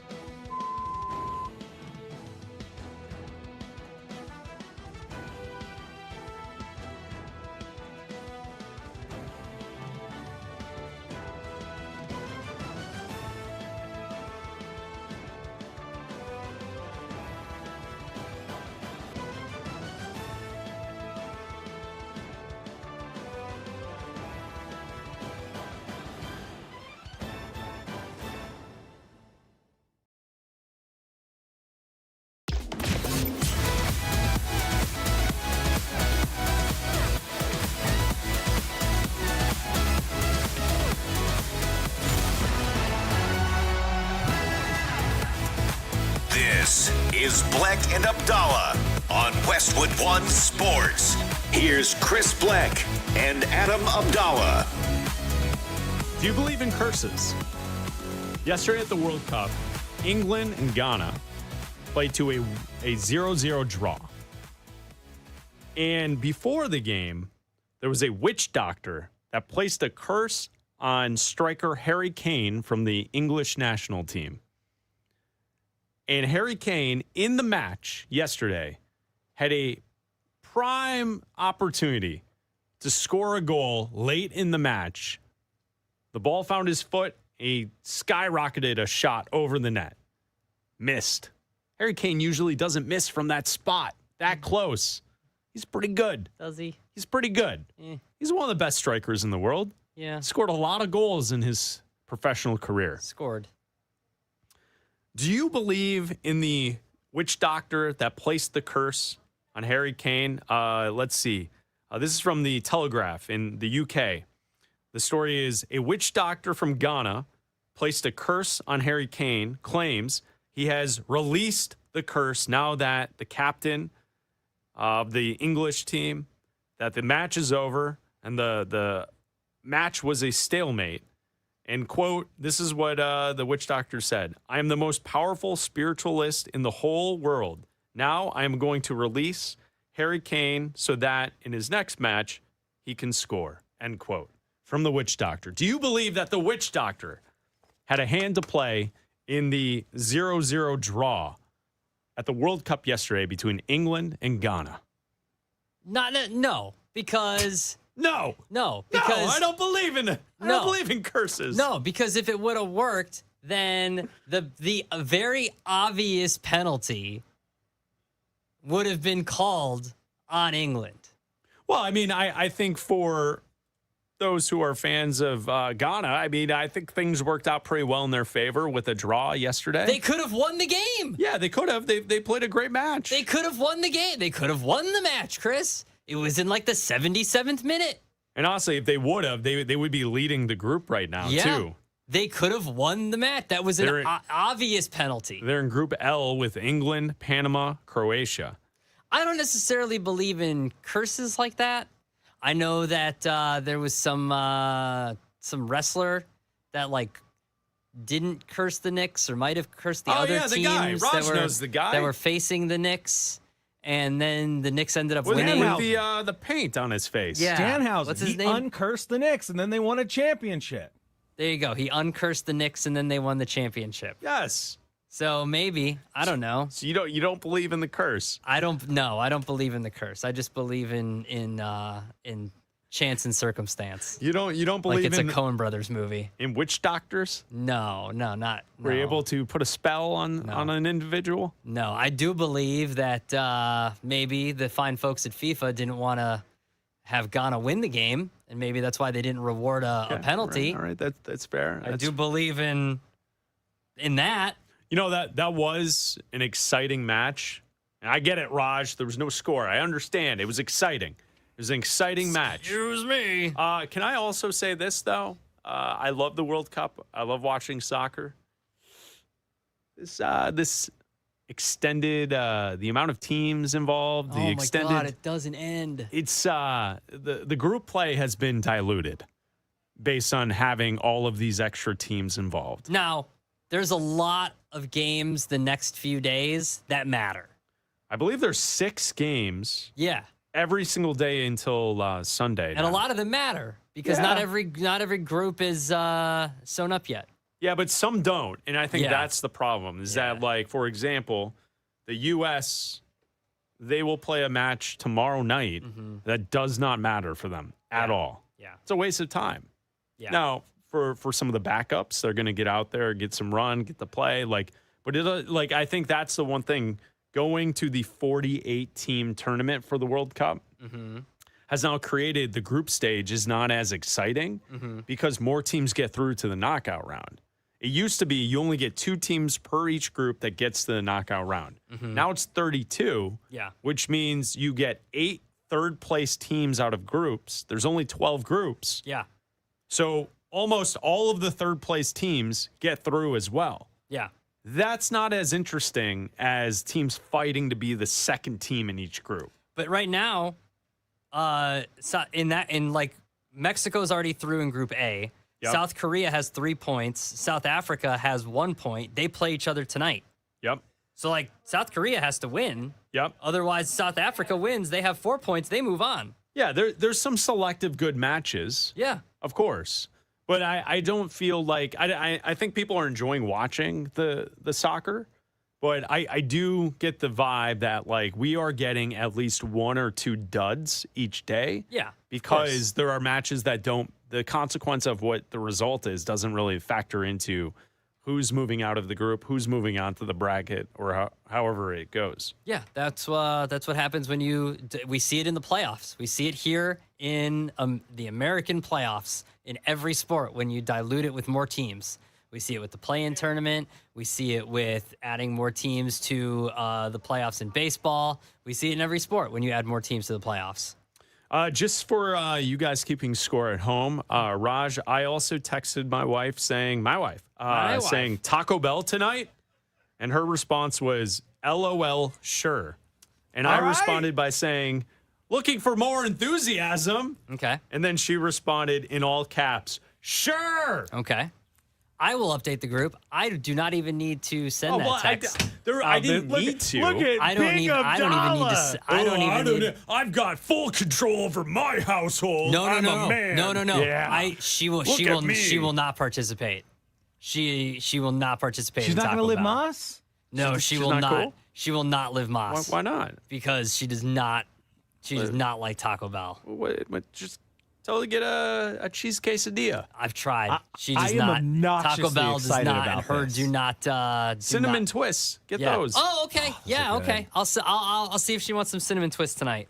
All right. I am see? obnoxiously excited about this. I'm like, what are we Same. going to order? Do we do a mobile order? Do we No. drive through? Which No. Jokic jersey should I wear? Should I No, feed my- it to my different wife does Jokic not- posters in my house? Like, what do I Like do? I think if it was like if we were getting Wendy's or Burger King or and any other one, it's Taco Bell that she's like it's not for me. All right. Not okay. for me. Well, it's Yeah. her loss. She doesn't live Moss. Her loss. There's no Baja Blasts in her future. I just like the idea that it's my house. No, I don't have to that's not it at all. ask. That's not it at all. I don't I have to am ask Adam because I know the Abdalla. answer is. I know the answer is thanks, but no thanks. You guys do your dumb little bit. Well, it's breaking news here on the show. Yeah. Abdalla runs his household. Nope, that's not it at all. That's what it is. I just know the answer will be thanks, but no thanks. I don't want a part of it. I make the rules. Nope, that's not it. Miss That's not 100% of it. the shots you don't take, Abdalla. Just saying. Yeah. Nope. I think it's Shoot fun. or shoot. I Let's think see. you need to All right. have her participate. Do you want Yeah, ask her. Taco Bell? See what she says. I love the Maybe. I love that we all did it with no context. It was just Yeah. up for Taco Bell. Like that's what Chris did. That's what I did. Not like she's like, oh, okay, then had to explain. I actually See am how long it even surprised. takes her to respond. I'm surprised that the response that I got was like laughing at it. Oh no. Do you want Taco Bell tonight? No. Gross. No, see, you can't pose it as a question. Raj, did you pose it as a question? I think I did, but I knew the answer. So background. I told you guys know I was gone I told last you week. guys. My wife hasn't been able to like eat in a while for the last couple of days, and today she can. So I could have probably suggested anything, and she would have been like, Cheat "I'm meal. down." Yeah, Today is she's the gonna day. be down for it. All right, Yeah, I'll I say wrote, not even cinnamon twists. My text was, "Think you'd be up for Taco Bell tonight?" And her reply was, "With Freddie." So I think she's very aware of what's going on with Freddie, and so I think she knows because we had talked about Freddie's eating so much Taco Bell on his journey. Our friend Freddie from Germany. Fake Freddie. He's not real, by the way. He's definitely There's not no real. way it's He's real. definitely He's not real. There's no chance. No, The New Raj, Orleans I don't Saints think VP so. of Communications said he's real. Oh yeah, because that guy's real. That guy's fake too. I think it's all fake. He met Tyler Shuck. He met Not Ella real. Langley. She's not real either. Hologram. Hollywood plant, not real. Hold on, I'm getting dots on cinnamon twists. Up. What's Did you so just say funny she is asked you guys why? need Why? permission. What do you mean why? All right. It's so we funny will you guys update need the permission. NBA draft from last night. The top picks, our thoughts coming up next, right here on Westwood One Sports. This is Westwood One Sports.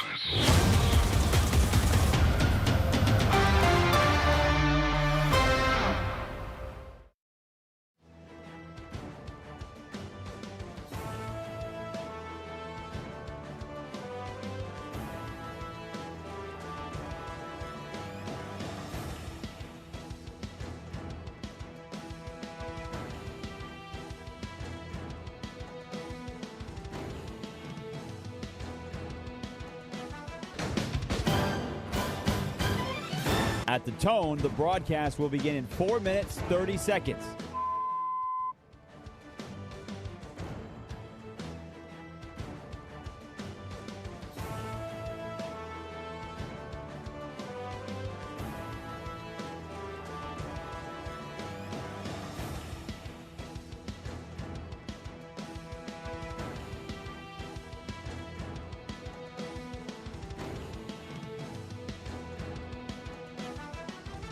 At the tone, the broadcast will begin in 4 minutes.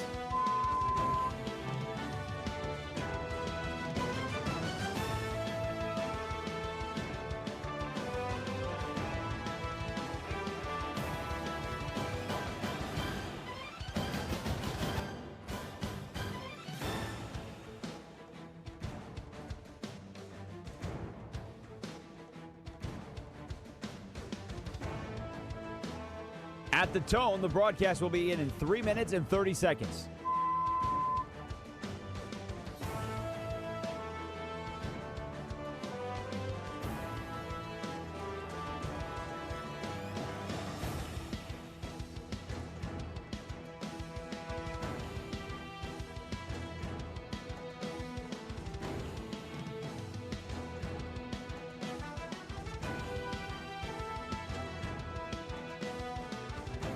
At the tone, the broadcast will begin in 3 minutes.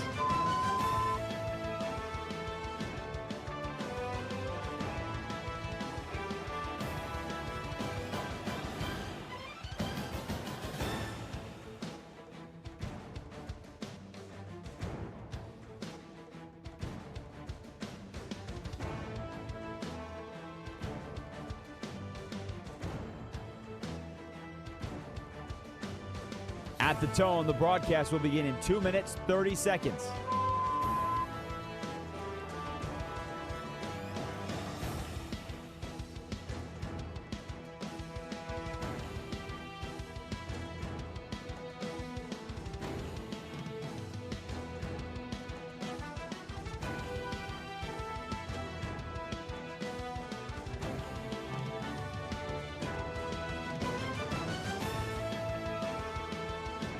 At the tone, the broadcast will begin in 2 minutes.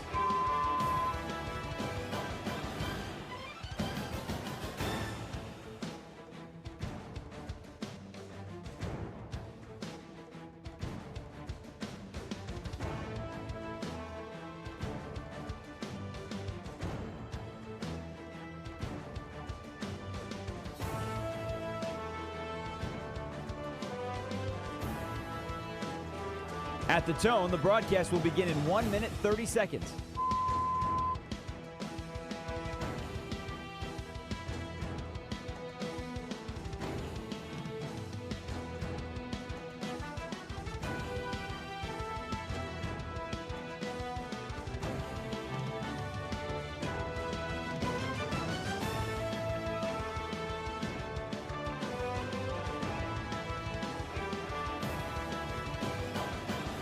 At the tone, the broadcast will begin in 1 minute.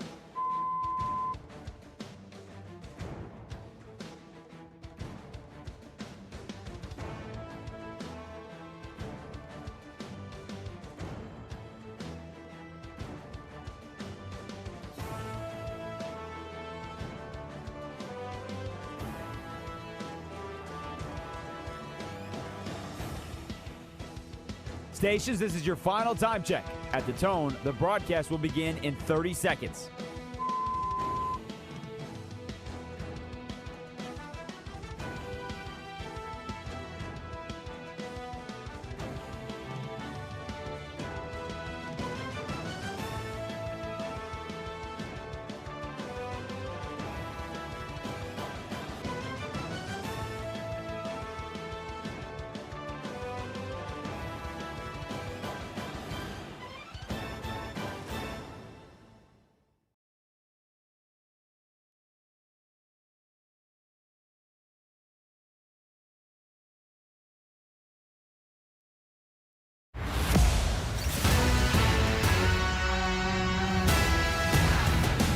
This is Bleck and Abdalla on Westwood One Sports.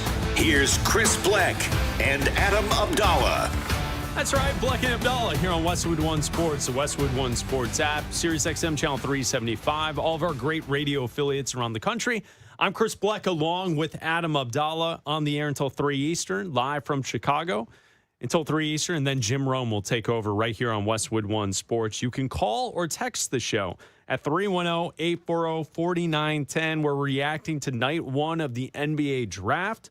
Night two is tonight, 8 Eastern, ESPN television. They'll carry round two. The NBA is separated the two nights.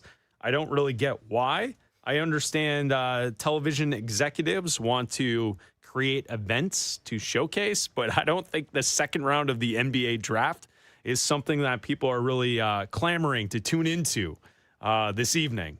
It will be on.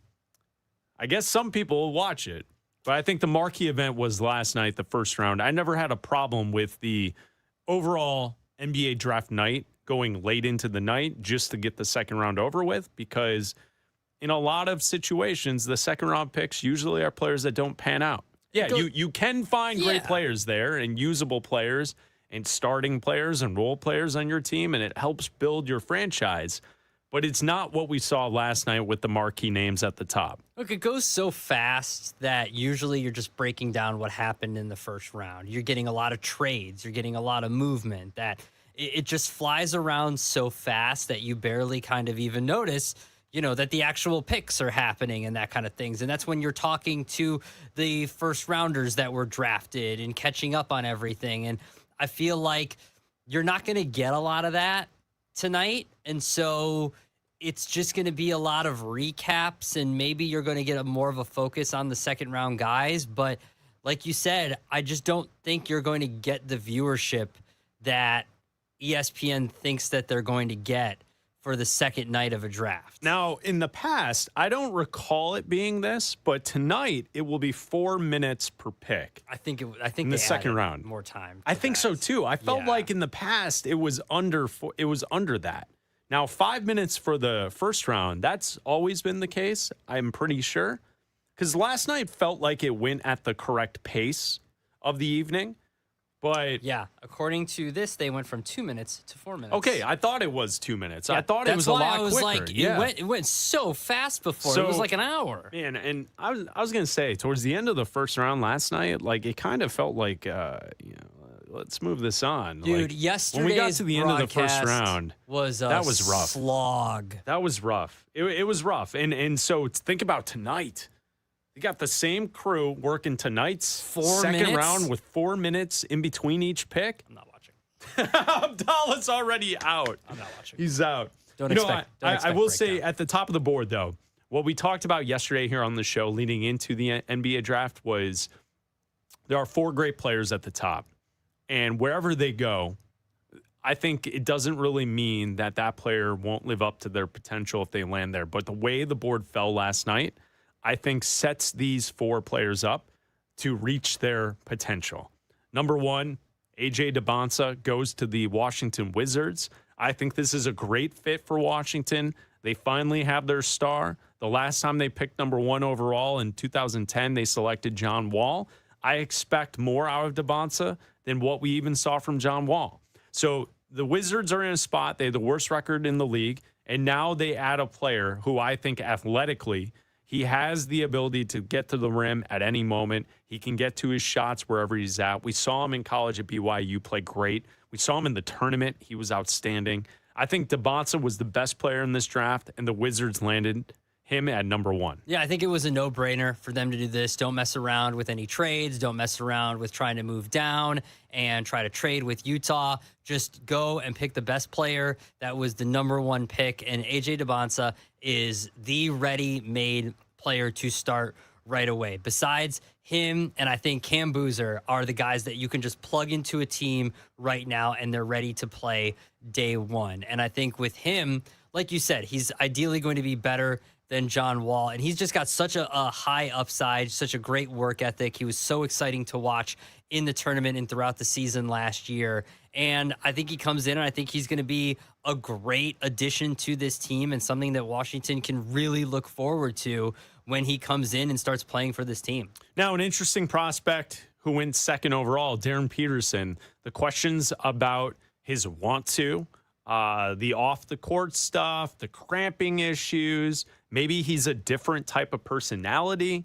Where Darren Peterson will fit, he goes to the Utah Jazz with the second overall pick.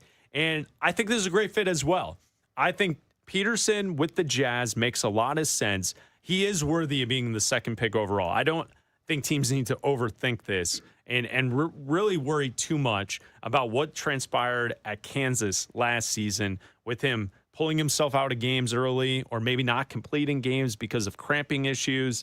I think Peterson's a really good player. He's going to be a star in the league, and it's a good fit for the Utah Jazz. Look, we talked a week ago about he was only going to meet with the Wizards, and that was it. And then yesterday we found out that over the weekend he ended up meeting with the Jazz. The Jazz went out and met with him, and so that squashed any, doubts in their mind about him as a player and what he was going to bring to them. And you just hope that the talent is there. Like, we know the talent is going to be there, but you hope that any sort of want, like you said, is gone. And like any issues that he had while at Kansas, the desire to play or the issues that he claimed to have with the intake of creatine and the dehydration that he was having that led to him not being able to play and sit out a certain amount of games, that is dealt with. And now that he gets into the NBA, that work ethic is there. and that he's able to bring his extremely talented and his great ability to the team. And Utah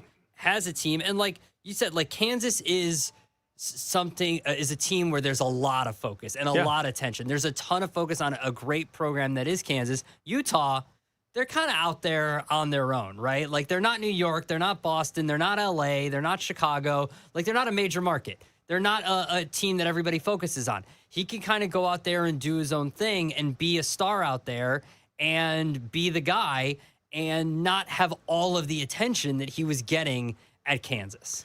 Cameron Boozer goes third overall to Memphis. Again, like the theme with the first two, this is a perfect fit.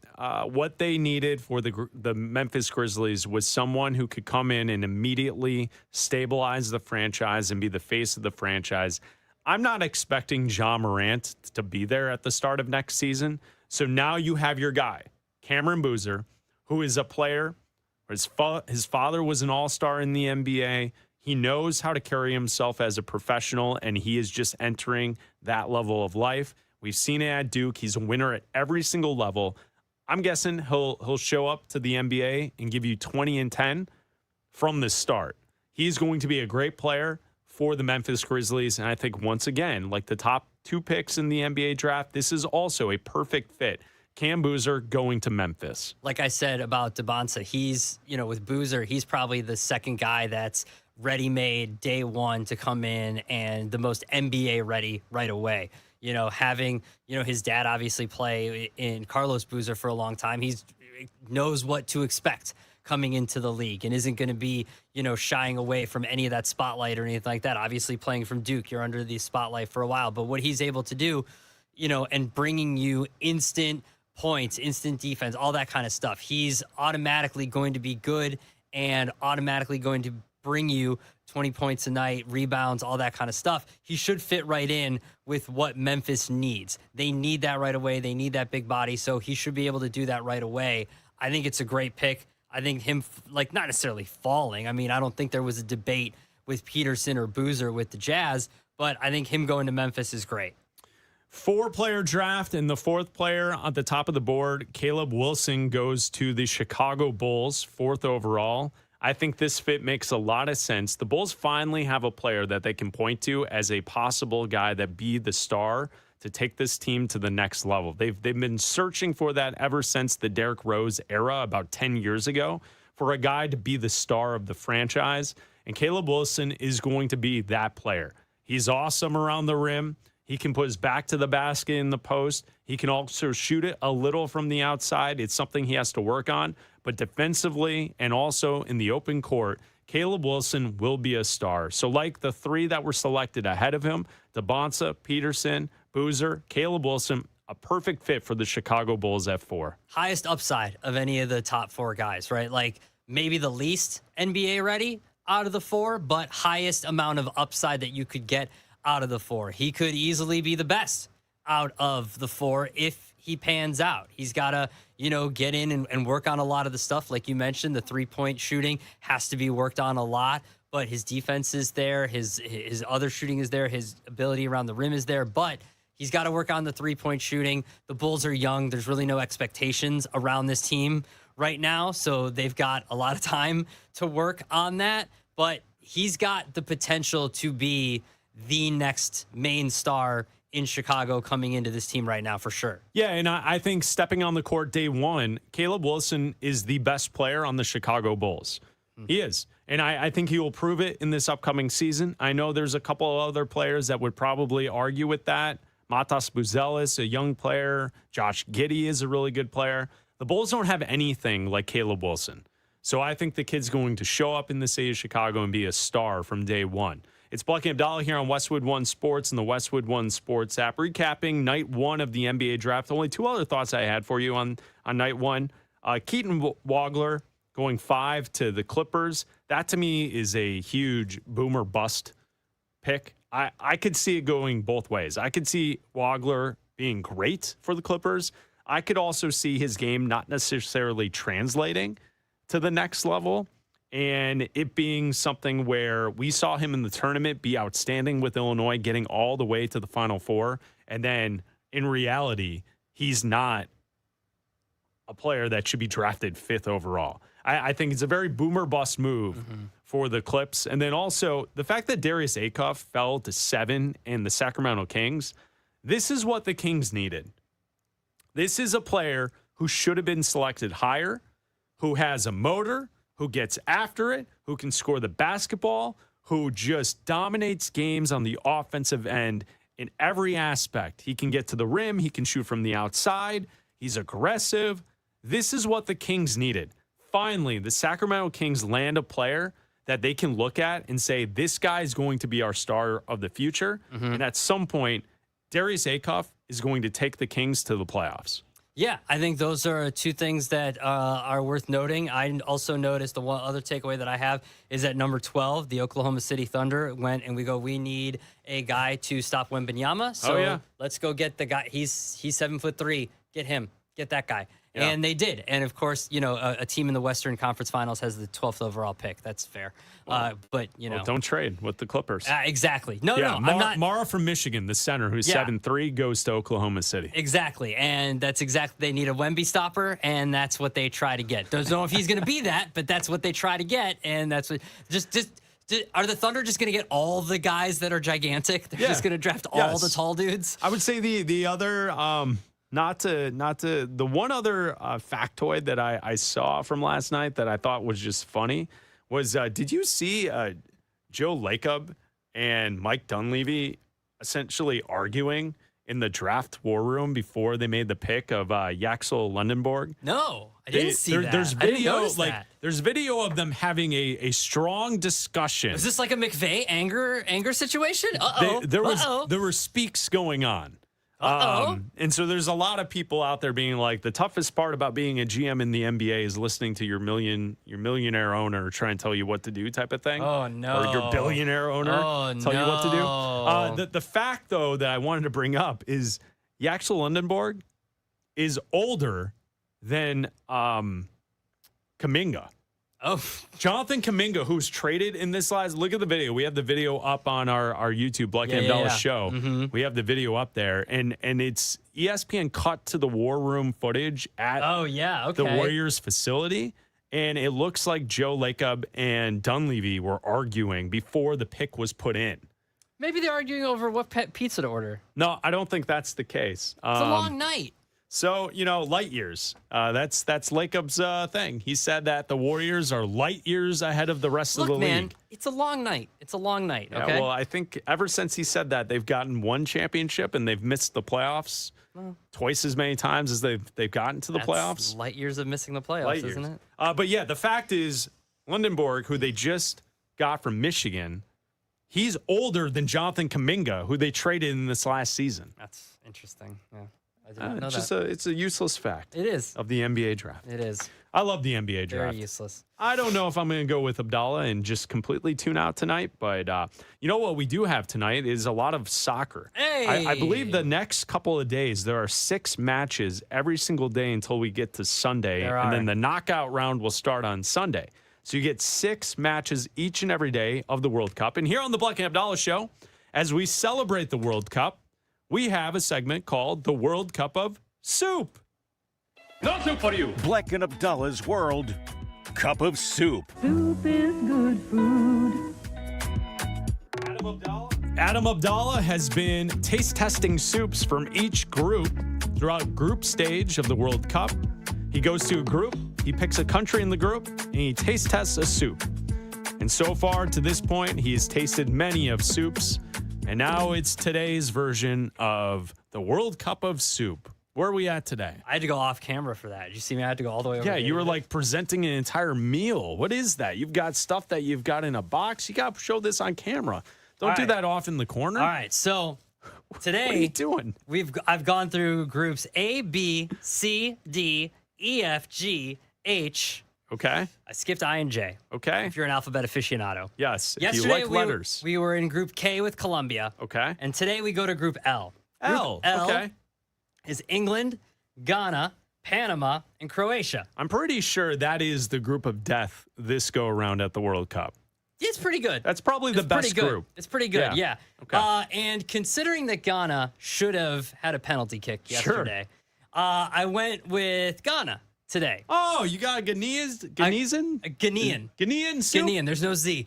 Ghanaian restaurant. All right, I went Ghanaian. with a Ghanaian restaurant here in Chicago. The Mukase restaurant is what it was called. And this might be my most ambitious soup. I watched videos on how to eat this soup. What do you... Not with a spoon? Not with a spoon. You don't eat this soup. You put it in like a pita or something? No. It comes with this thing. What is that? It's like Is that mashed potatoes? No, it's not. The hell? It's called a fufu. F-U-F-U. I'm not telling you. No, F-U-F-U. I know. It's called a fufu. A fufu. It's a starch like rice ball, essentially. Oh, so it does kind of look like mashed potatoes. It does, yeah, essentially. And so this is there's different kinds of soups. This is Wait, are you going hands first into the soup? Yeah. Oh, I am gee, you got to get this on camera. I'm going to be. Okay, so this is the peanut butter soup. It's I'm gonna butcher this. I apologize so much. Nikatenkwan. Okay. Peanut butter soup with chicken. Okay, and I did. Okay, so it's got pieces of chicken in it. It's supposed to taste like a spicy peanut butter, and you're not supposed to eat it with a spoon. You're supposed to take. Okay, you've got this like this thing, this fufu thing, and that looks like dough. It looks. You know what it looks like? It looks like if you were going to make bread. Yeah. It's what you put together before you put the bread in the oven. Yeah.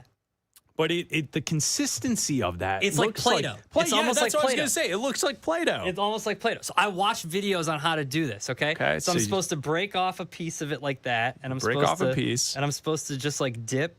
Okay, it's like a dip. He's now dipping his hand and the piece into the dip. And then now he's going to go face first, and he's going to go after this piece that was dipped. Here he goes.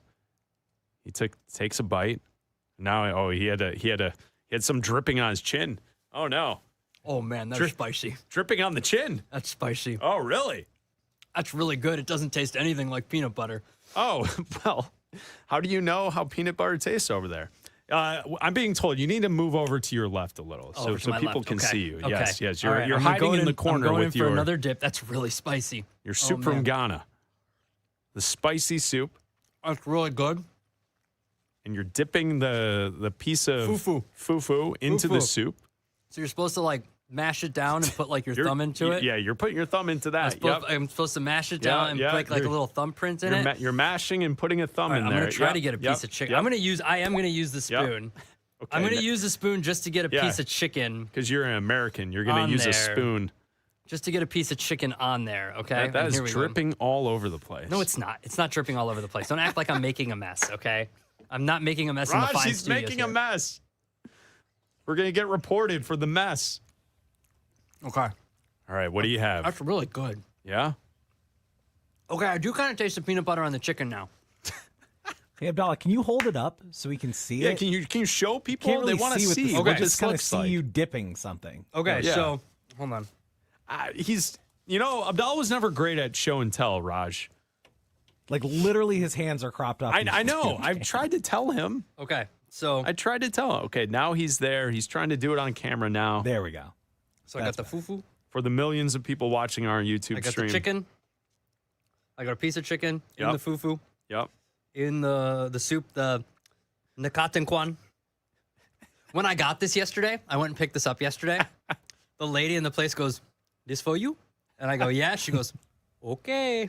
I don't think she knew my tolerance for spice. Okay. Good luck. Here we go. Here's another bite. Good luck.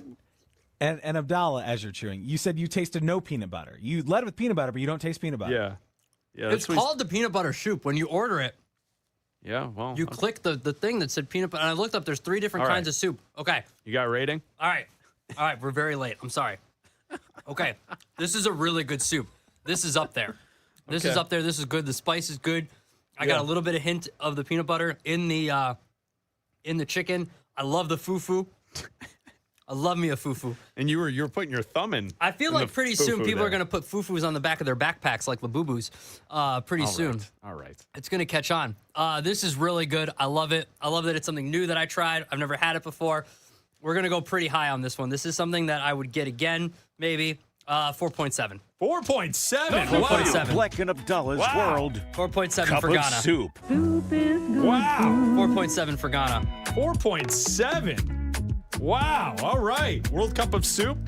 Couple days left here in group play. Abdalla will have 2 more soups Thursday and Friday. Then we will throw them in a bracket.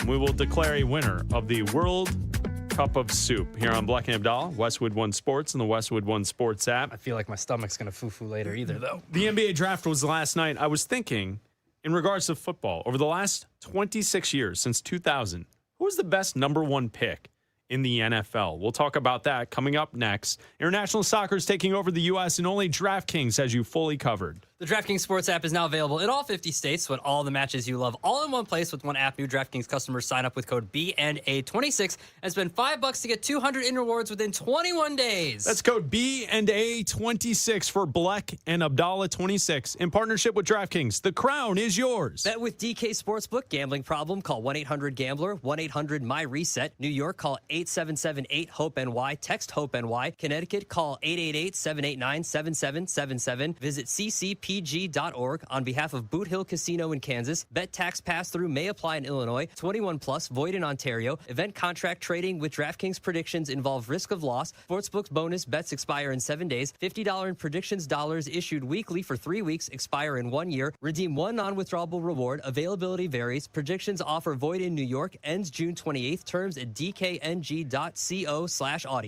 The U.S. men's national team is cruising.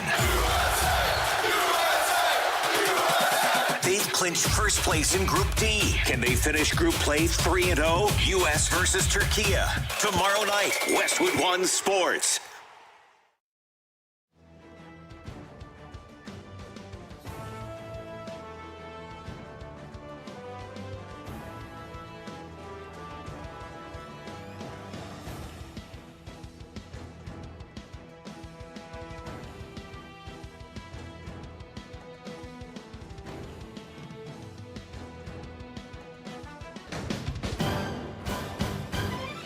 At the tone, the broadcast will begin in 4 minutes, 30 seconds.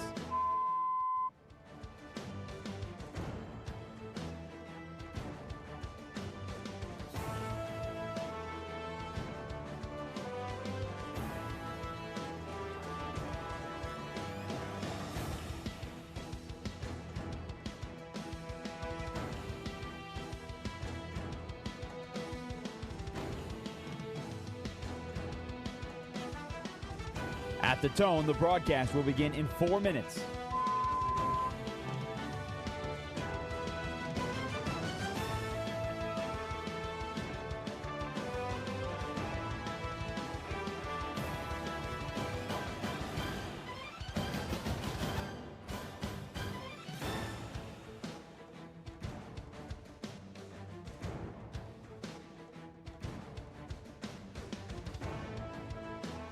At the tone, the broadcast will begin in 3 minutes and 30 seconds.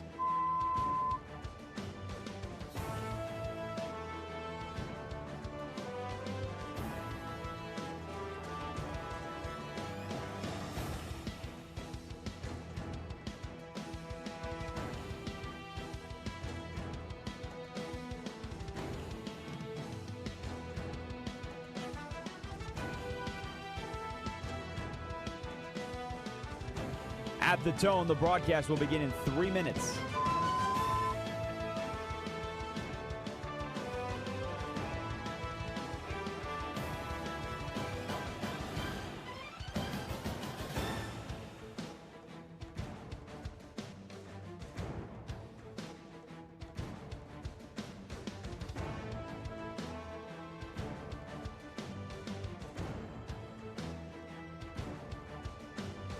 At the tone, the broadcast will begin in 2 minutes, 30 seconds.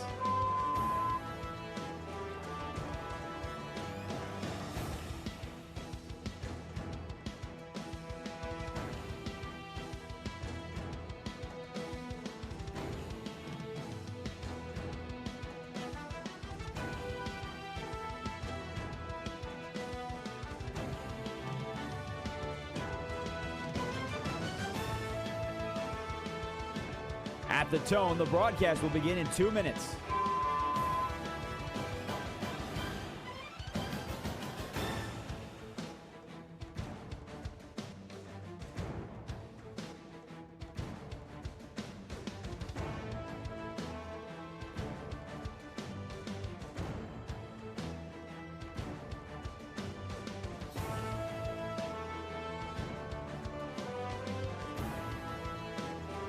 At the tone, the broadcast will begin in 1 minute, 30 seconds.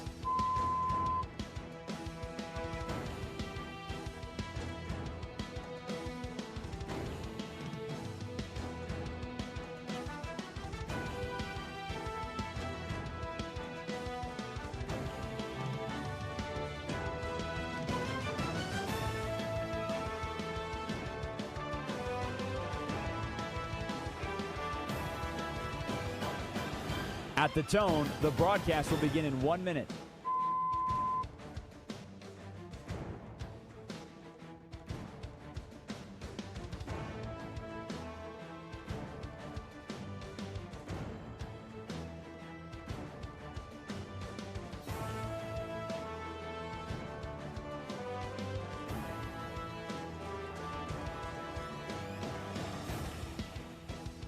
Stations, this is your final time check. At the tone, the broadcast will begin in 30 seconds.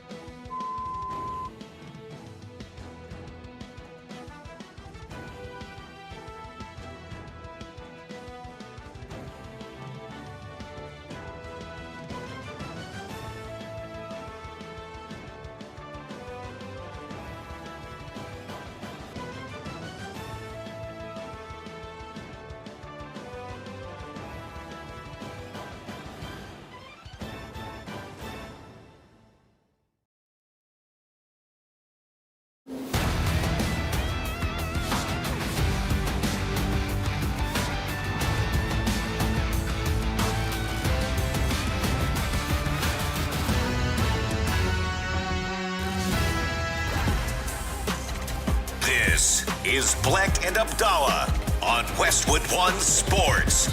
Here's Chris Bleck and Adam Abdalla. The first round of the NBA draft last night, A.J. Debonsa goes to the Washington Wizards. I enjoy watching the NBA draft. As I was sitting there watching the draft, I started to think to myself, you know, here on the show, we talk about the NFL throughout the summer, and we like to celebrate the NFL. So we go to a segment called the Summer of Football, Abdalla, and that's where I was thinking about, like, number one picks in the NFL. If we go back 26 years, right? Let's go back to 2000. Yeah. Who is the best player selected number one overall? So that's today's Summer of Football. I proclaim this the Summer of Football! What the hell's going on out here? We're going to be here all day, baby. I like this kind of party. Only Brett Favre could do that. I don't care what you say. I'm just here so I won't get fined. Just keep matriculating the ball down the field, boys. We need a National Guard. We need as many men as you can spare because we are killing the Patriots. The Summer of Football with Bleck and Abdalla. I throw, you catch. It's not that hard, okay? Westwood One Sports, your home of the NFL. We are 77 days away from the start of the NFL season. That's right. The Patriots and the Seahawks kick off the NFL season. We are 77 days away. Matriculating our way through the summer. Yep. So on the Summer of Football, we feature a football topic each and every day here on the show. And today's topic is with the NBA draft taking place, the first round last night, the second round tonight. I was thinking about who are the best number one picks in the NFL over the last 26 years. Let's go back to 2000. 26 years of number one picks. Who is the best since 2000? Now, if we go all the way back to 2000, the player that was selected in 2000 does not make the list to me because it's Courtney Brown, defensive end, Cleveland Browns from Penn State. Who? He didn't turn out to be much of anything for the Cleveland Browns. In 2001, Michael Vick was selected by the Falcons from Virginia Tech.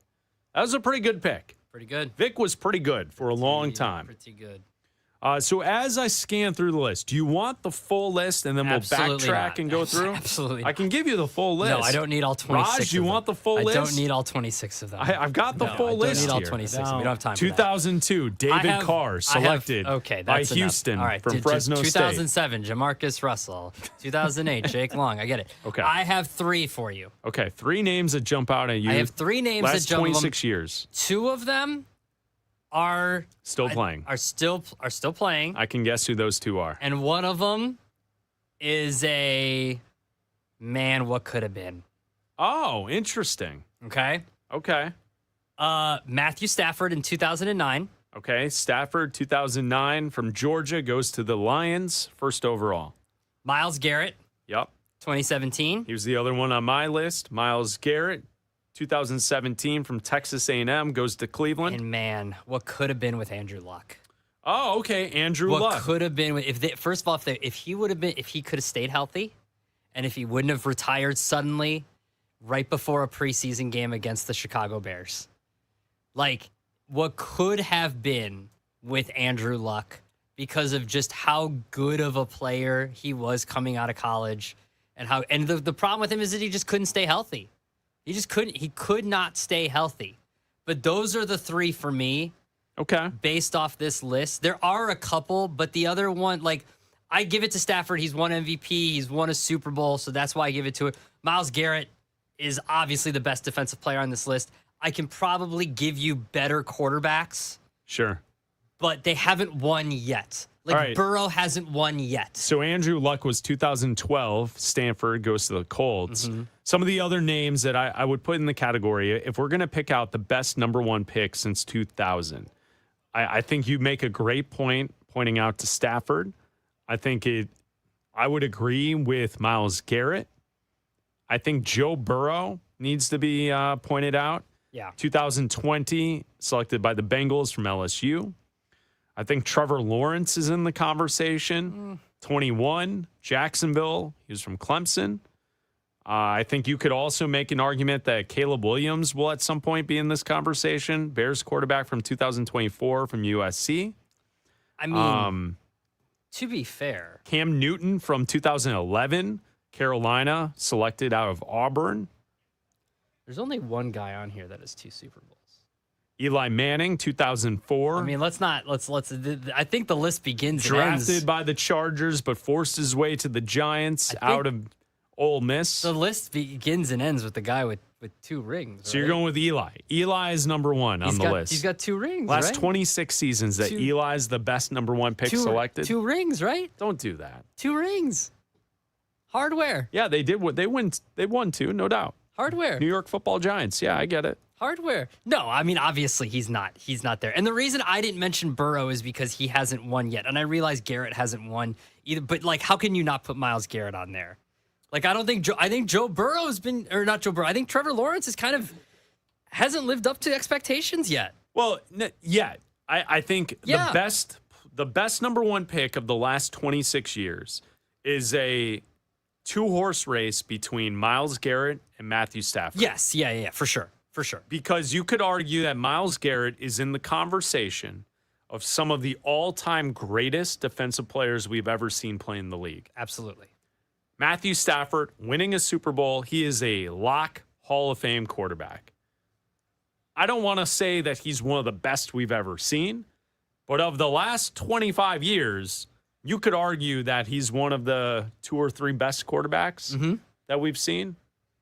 You know, that's taking into account the Brady, Roethlisberger, Rodgers, because, like, unfortunately for this list, Peyton Manning was selected in 98. So, like, this is a little before Manning, right? So, the fact that Stafford has accomplished what he's accomplished, I think it comes down to Myles Garrett and Matthew Stafford.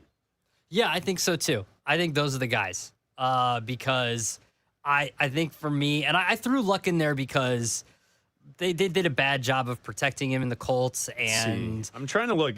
We have a lot of quarterbacks. There's very few players in the last 26 years. Why are you losing? Defensive Why are you end. picking first? Well, let's look at the players that were selected. They were not quarterback. Courtney Brown was the first one, defensive end, Cleveland. Then we go to Mario Williams to Houston in 2006, defensive end. He was out of North Carolina State. Jake Long, the tackle, to Miami from Michigan in 2008. You also have Eric Fisher, tackle to Kansas City from Central Michigan in 2013.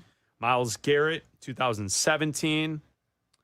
Travion Walker in 2022 to Jacksonville out of Georgia, and that's it. The rest are quarterbacks. Well, yeah. Why are you picking first? Because you have bad quarterback play. Well, for the most part, yeah. I mean, 90% of the time. That's how it usually what is this? works. I mean, if I average this, it's like 80% of the picks. are quarterbacks. 85% are quarterbacks because you have I you missed need one. I missed one. Jadeveon Clowney, Oh, Clowney, defensive end of Houston as well, 2014. Clowney, yeah. So those are the top number one picks of the last 26 years. Yeah, I think it's Stafford. I think it's Myles Garrett. I think it's Garrett 1. I think Joe 1A Burrow. Joe and- Burrow's probably number 3. Yeah. And then I would go Andrew Luck. I think Burrow has accomplished more than Luck. Oh, yeah. I mean, absolutely. I mean, he's gone to a Super Bowl. Like, yeah. He has. He absolutely has. And it's going to hurt the Andrew Luck conversation that he retired early. Of course he did, yeah. So, I mean, at some point, I think That's we why move, I prefaced it by saying what could have been, like Right. it's a question mark. And I think we will move, like Jared Goff in 2016 to the Rams out of Cal. Jared Goff, I think, is ahead of Andrew Luck. He's accomplished more than Andrew Luck. Yeah. And I'm guessing Trevor Lawrence and Caleb Williams will both pass Andrew Luck as well. Ideally, yeah. Andrew Luck is always going to be the anomaly of like what could have been. Who would you rather, Baker or Andrew? Baker Mayfield, selected 2018 to Cleveland out of Oklahoma, or Andrew Luck to the Colts in 2012? Well, I mean, I know Baker kept playing. Like, I mean, That's what I'm saying. are you telling me that Of Andrew this- Luck for keeps? this- Are you saying that? No, for are you- this conversation. Are you saying that Andrew Luck keeps playing or no? No, this conversation. Well, Baker, he keeps playing. Yeah, I mean, a one-game playoff, you take Andrew Luck. Oh, yes. Yeah, absolutely. A one-game But playoff, for yes. this conversation, I think we have to put Baker Mayfield ahead of So he's friends of the show. Andrew Luck. Well, yeah, we had burgers with Baker at the Super Bowl. Burgers with Baker. He's a dude. Yeah. He's our guy. Yeah. What about this upcoming season when Kyler Murray wins the Super Bowl for the Vikings?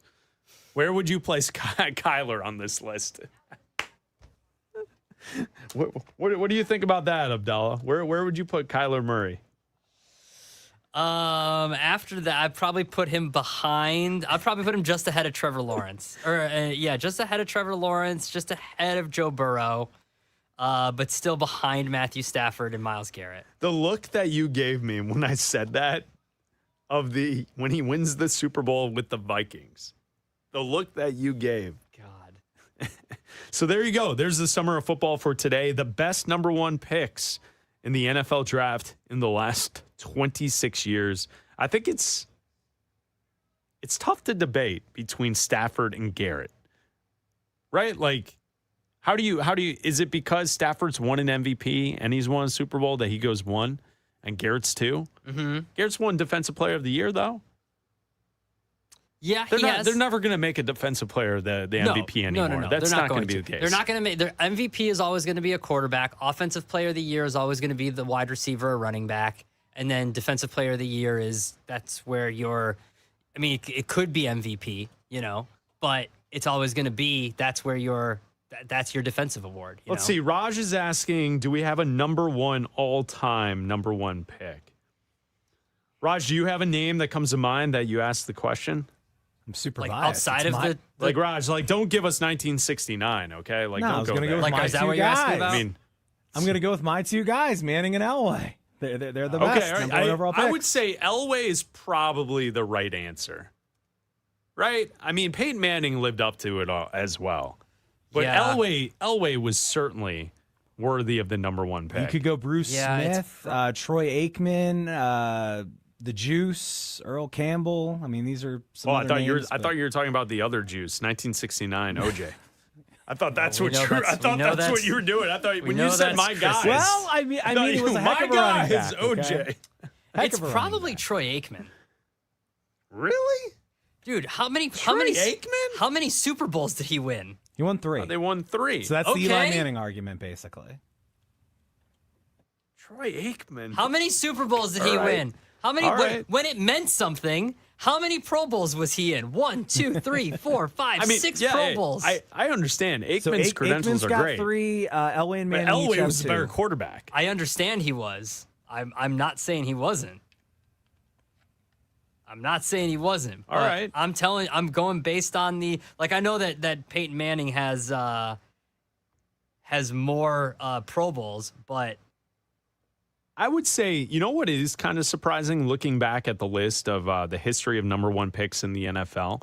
It is a little surprising to find the amount of guys that didn't turn into anything. You know what I'm saying? Like, I feel like with the NBA has a higher hit rate of guys that go number one overall that turn into at least a decent player. But like Kajana Carter, 1995. I was going to say, there's your topic. Who's the worst number one? Right. Is it Jamarcus Russell? And Abdalla mentioned one of the names, Jamarcus Russell, going to the Raiders in 07. Tim Couch. I was just going to say Couch Tim is Couch. brutal. I love this. I love just naming Dan dudes. Wilkinson. Just naming names. I mean, Sam Bradford. Sam Bradford. Bradford Sam was Bradford bad. always David got remembered Carr for was getting that bad. contract. Sam Bradford was like the last number one overall pick before they adjusted everything, who got like stupid money. He got like $50 million guaranteed before he ever played. Yeah. No, I'm with you. Jeff George, he bounced around for a long time. Fernando Mendoza, not even going to start. All right, I this hate year. to say it because we all love him as a guy, but Jameis. Yeah, I mean, Jameis Jameis compared compared to where he was drafted, it was a bust. Yeah. It didn't work. Yeah. All right, so there you go. Summer of football, day 77. How about that, Abdalla? 77 days until the start of the NFL season. You actually know who's probably the best one if we're actually going to go for it? 1, 2, 3, 4 Super Bowls. It's probably Terry Bradshaw. Yeah, Bradshaw's a good one. It's probably Terry Bradshaw. Well, if you're just looking at who won the most, yeah, Bradshaw's probably it. What else are we looking at? Raj and I are using our objective sports viewing nature I'm sorry to have that this I can't conversation. Go back and watch You're the just counting. I'm sorry that I can't go back and look at the 1970 season game by game, Chris. You're being a lame, just counting chips. I'm sorry that I can't go back and watch the 1980 season when Raj asked for the all-time number one. Well, maybe you should do your And I can't go homework. back and watch Jim Plunkett's Go check it out. 1971 season. Why don't you go watch Terry Baker in 1963 play for the Rams? Or Earl Campbell's 1978 season and the rest of his career. That's awesome. It's Bleck Abdalla here on Westwood One Sports and the Westwood One Sports ad. I mean, it's a ridiculous reaction from you. It absolutely fine. Just count who has the most Super Bowls. That's the list we should do tomorrow. You tell us which players have drafted that had the most Super Bowls. But look, Tom Brady. End of story. All right. Segment over. Tom Brady wasn't picked number one. That wasn't the question. It will be tomorrow. Most Super Bowls. That's the summer of football? Yeah, tomorrow. I'm glad I'm not watching the draft then. It's Bleck Abdalla, sponsored by Progressive Insurance, protecting your business vehicles 24/7. See if you can save at progressivecommercial.com. Brendan Sorsby will not go away. He now is going to fight the NFL's ruling on whether or not he can play in this upcoming season. We'll update that story coming up next. South Beach is going Greek. Yeah! The Miami Heat have won the Giannis Antetokounmpo sweepstakes, acquiring the two-time MVP in a blockbuster deal that includes Tyler Hero. Can Giannis restore Heat culture and put Miami back in the title picture? Westwood One Sports.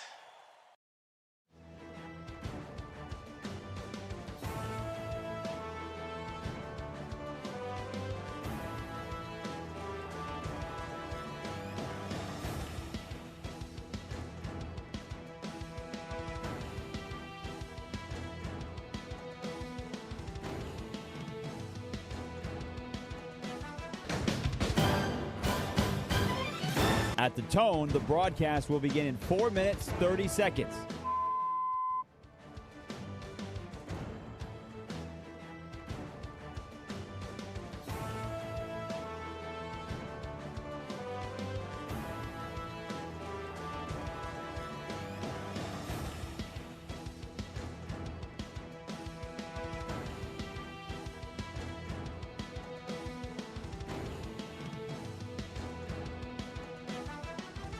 At the tone, the broadcast will begin in 4 minutes.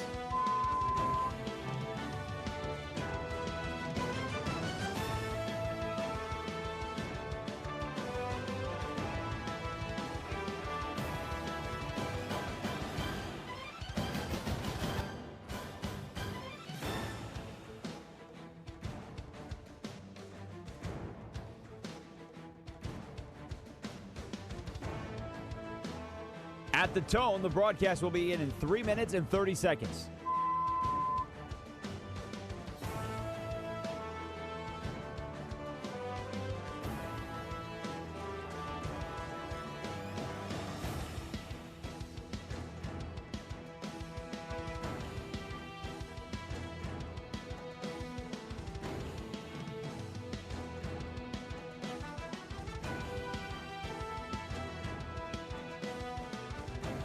At the tone, the broadcast will begin in 3 minutes.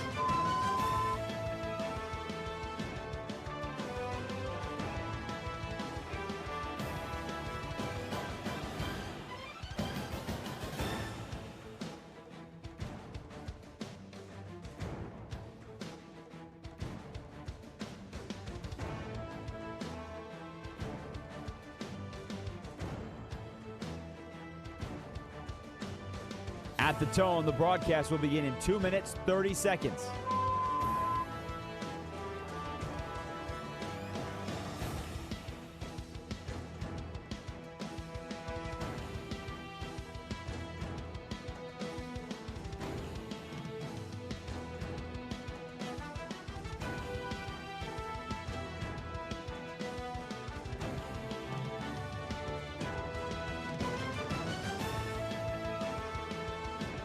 At the tone, the broadcast will begin in 2 minutes.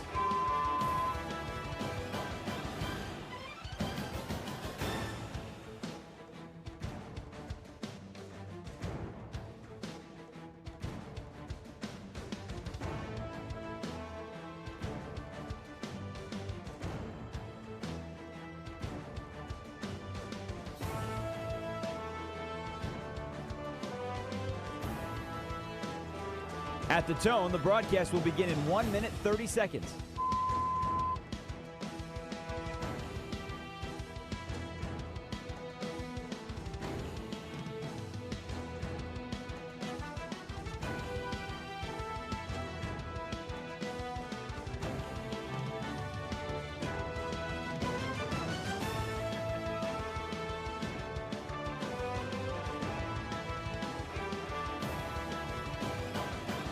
At the tone, the broadcast will begin in 1 minute.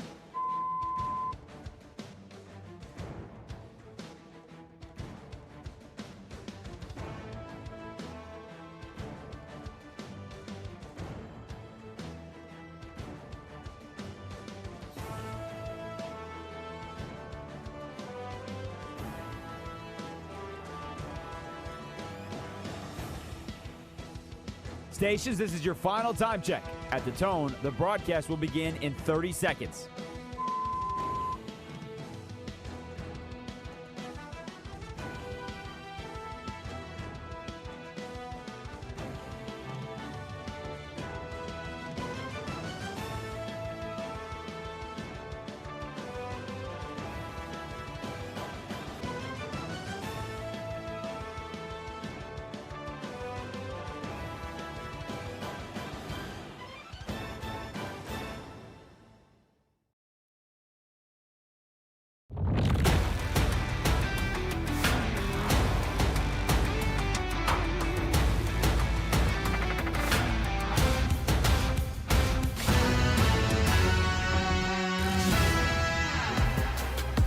This is Bleck and Abdalla on Westwood One Sports.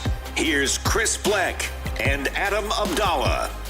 If you missed any portion of today's show, you can check out the podcast on Apple and Spotify. And also, you can always like and subscribe to our YouTube channel, Bleck and Abdalla Show. Thank you to Raj and Roy for producing today's show. Up next here on Westwood One Sports in 10 minutes, Jim Rome will be on Westwood One Sports. It's Bleck and Abdalla. We'll be back tomorrow from noon to 3 Eastern right here on Westwood One Sports. So, Brendan Sorsby, yesterday the NFL handed down the letter to Sorsby and to all of their teams in the NFL saying there will not be a supplemental draft.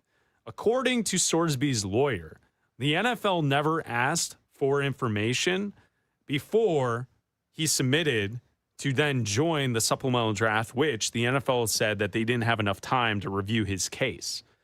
Does Sorsby and his lawyer have a case against the NFL? Do you think that this will continue on and he at some point will be allowed to play in the NFL this upcoming season? No. All right, back to you. No. The NFL has all the investigators. The NFL, these teams have all the investigators. When the NFL and these teams, and if you think the teams have investigators, the NFL's investigators are even more in-depth than the teams. Like, when they do their homework on the guys that they're going to draft, they have private investigators. They use every resource that they have to dig up every piece of dirt on everything about you as a person in everything that you've ever done. Yeah. And you don't think the NFL did their homework and talked to school representatives or people associated with the case? And if this was going to go to any level of court, because there was some talk about this going to a legal level of his gambling in some legal court, you don't think that they know the NFL knows about it? Come on, man. Enough of it. Again, like I said, when we first addressed this a little bit ago, everything you do now makes you look worse in the eyes of the NFL. Stop before you litigate yourself out of the league forever.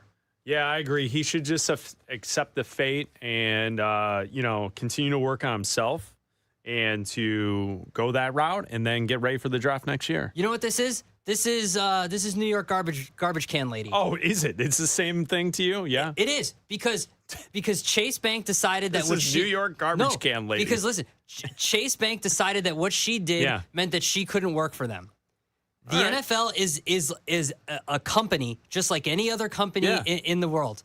And if they decide what you did, it's not a privilege, it's not a right to play in the NFL. It's a privilege. You don't have to work for them. Did we ever get clarity yesterday on the idea that they want the NFLPA to support Sorsby even though he's not a player? Someone tweeted that you're not allowed to get NFLPA representation until you're drafted or signed. That's exactly what we were talking about, right? Yeah. Like that. So for him to think and his lawyer to think that the PA would be able to help him in this situation, you're not a player. Yeah. You haven't been drafted. Yeah. You're not eligible to be a member of the union until next year at the draft. Yeah, exactly. So I don't know. I have a feeling this story's not going to go away, though. It should. I would be advising him to just stop and just start working out and enter the draft next year. Make sure you like and subscribe to Bleck Abdalla on YouTube, Bleck Abdalla Show. It's the Bleck Abdalla Show here on Westwood One Sports. Jim Rome is coming up next right here on Westwood One Sports. This is Westwood One Sports.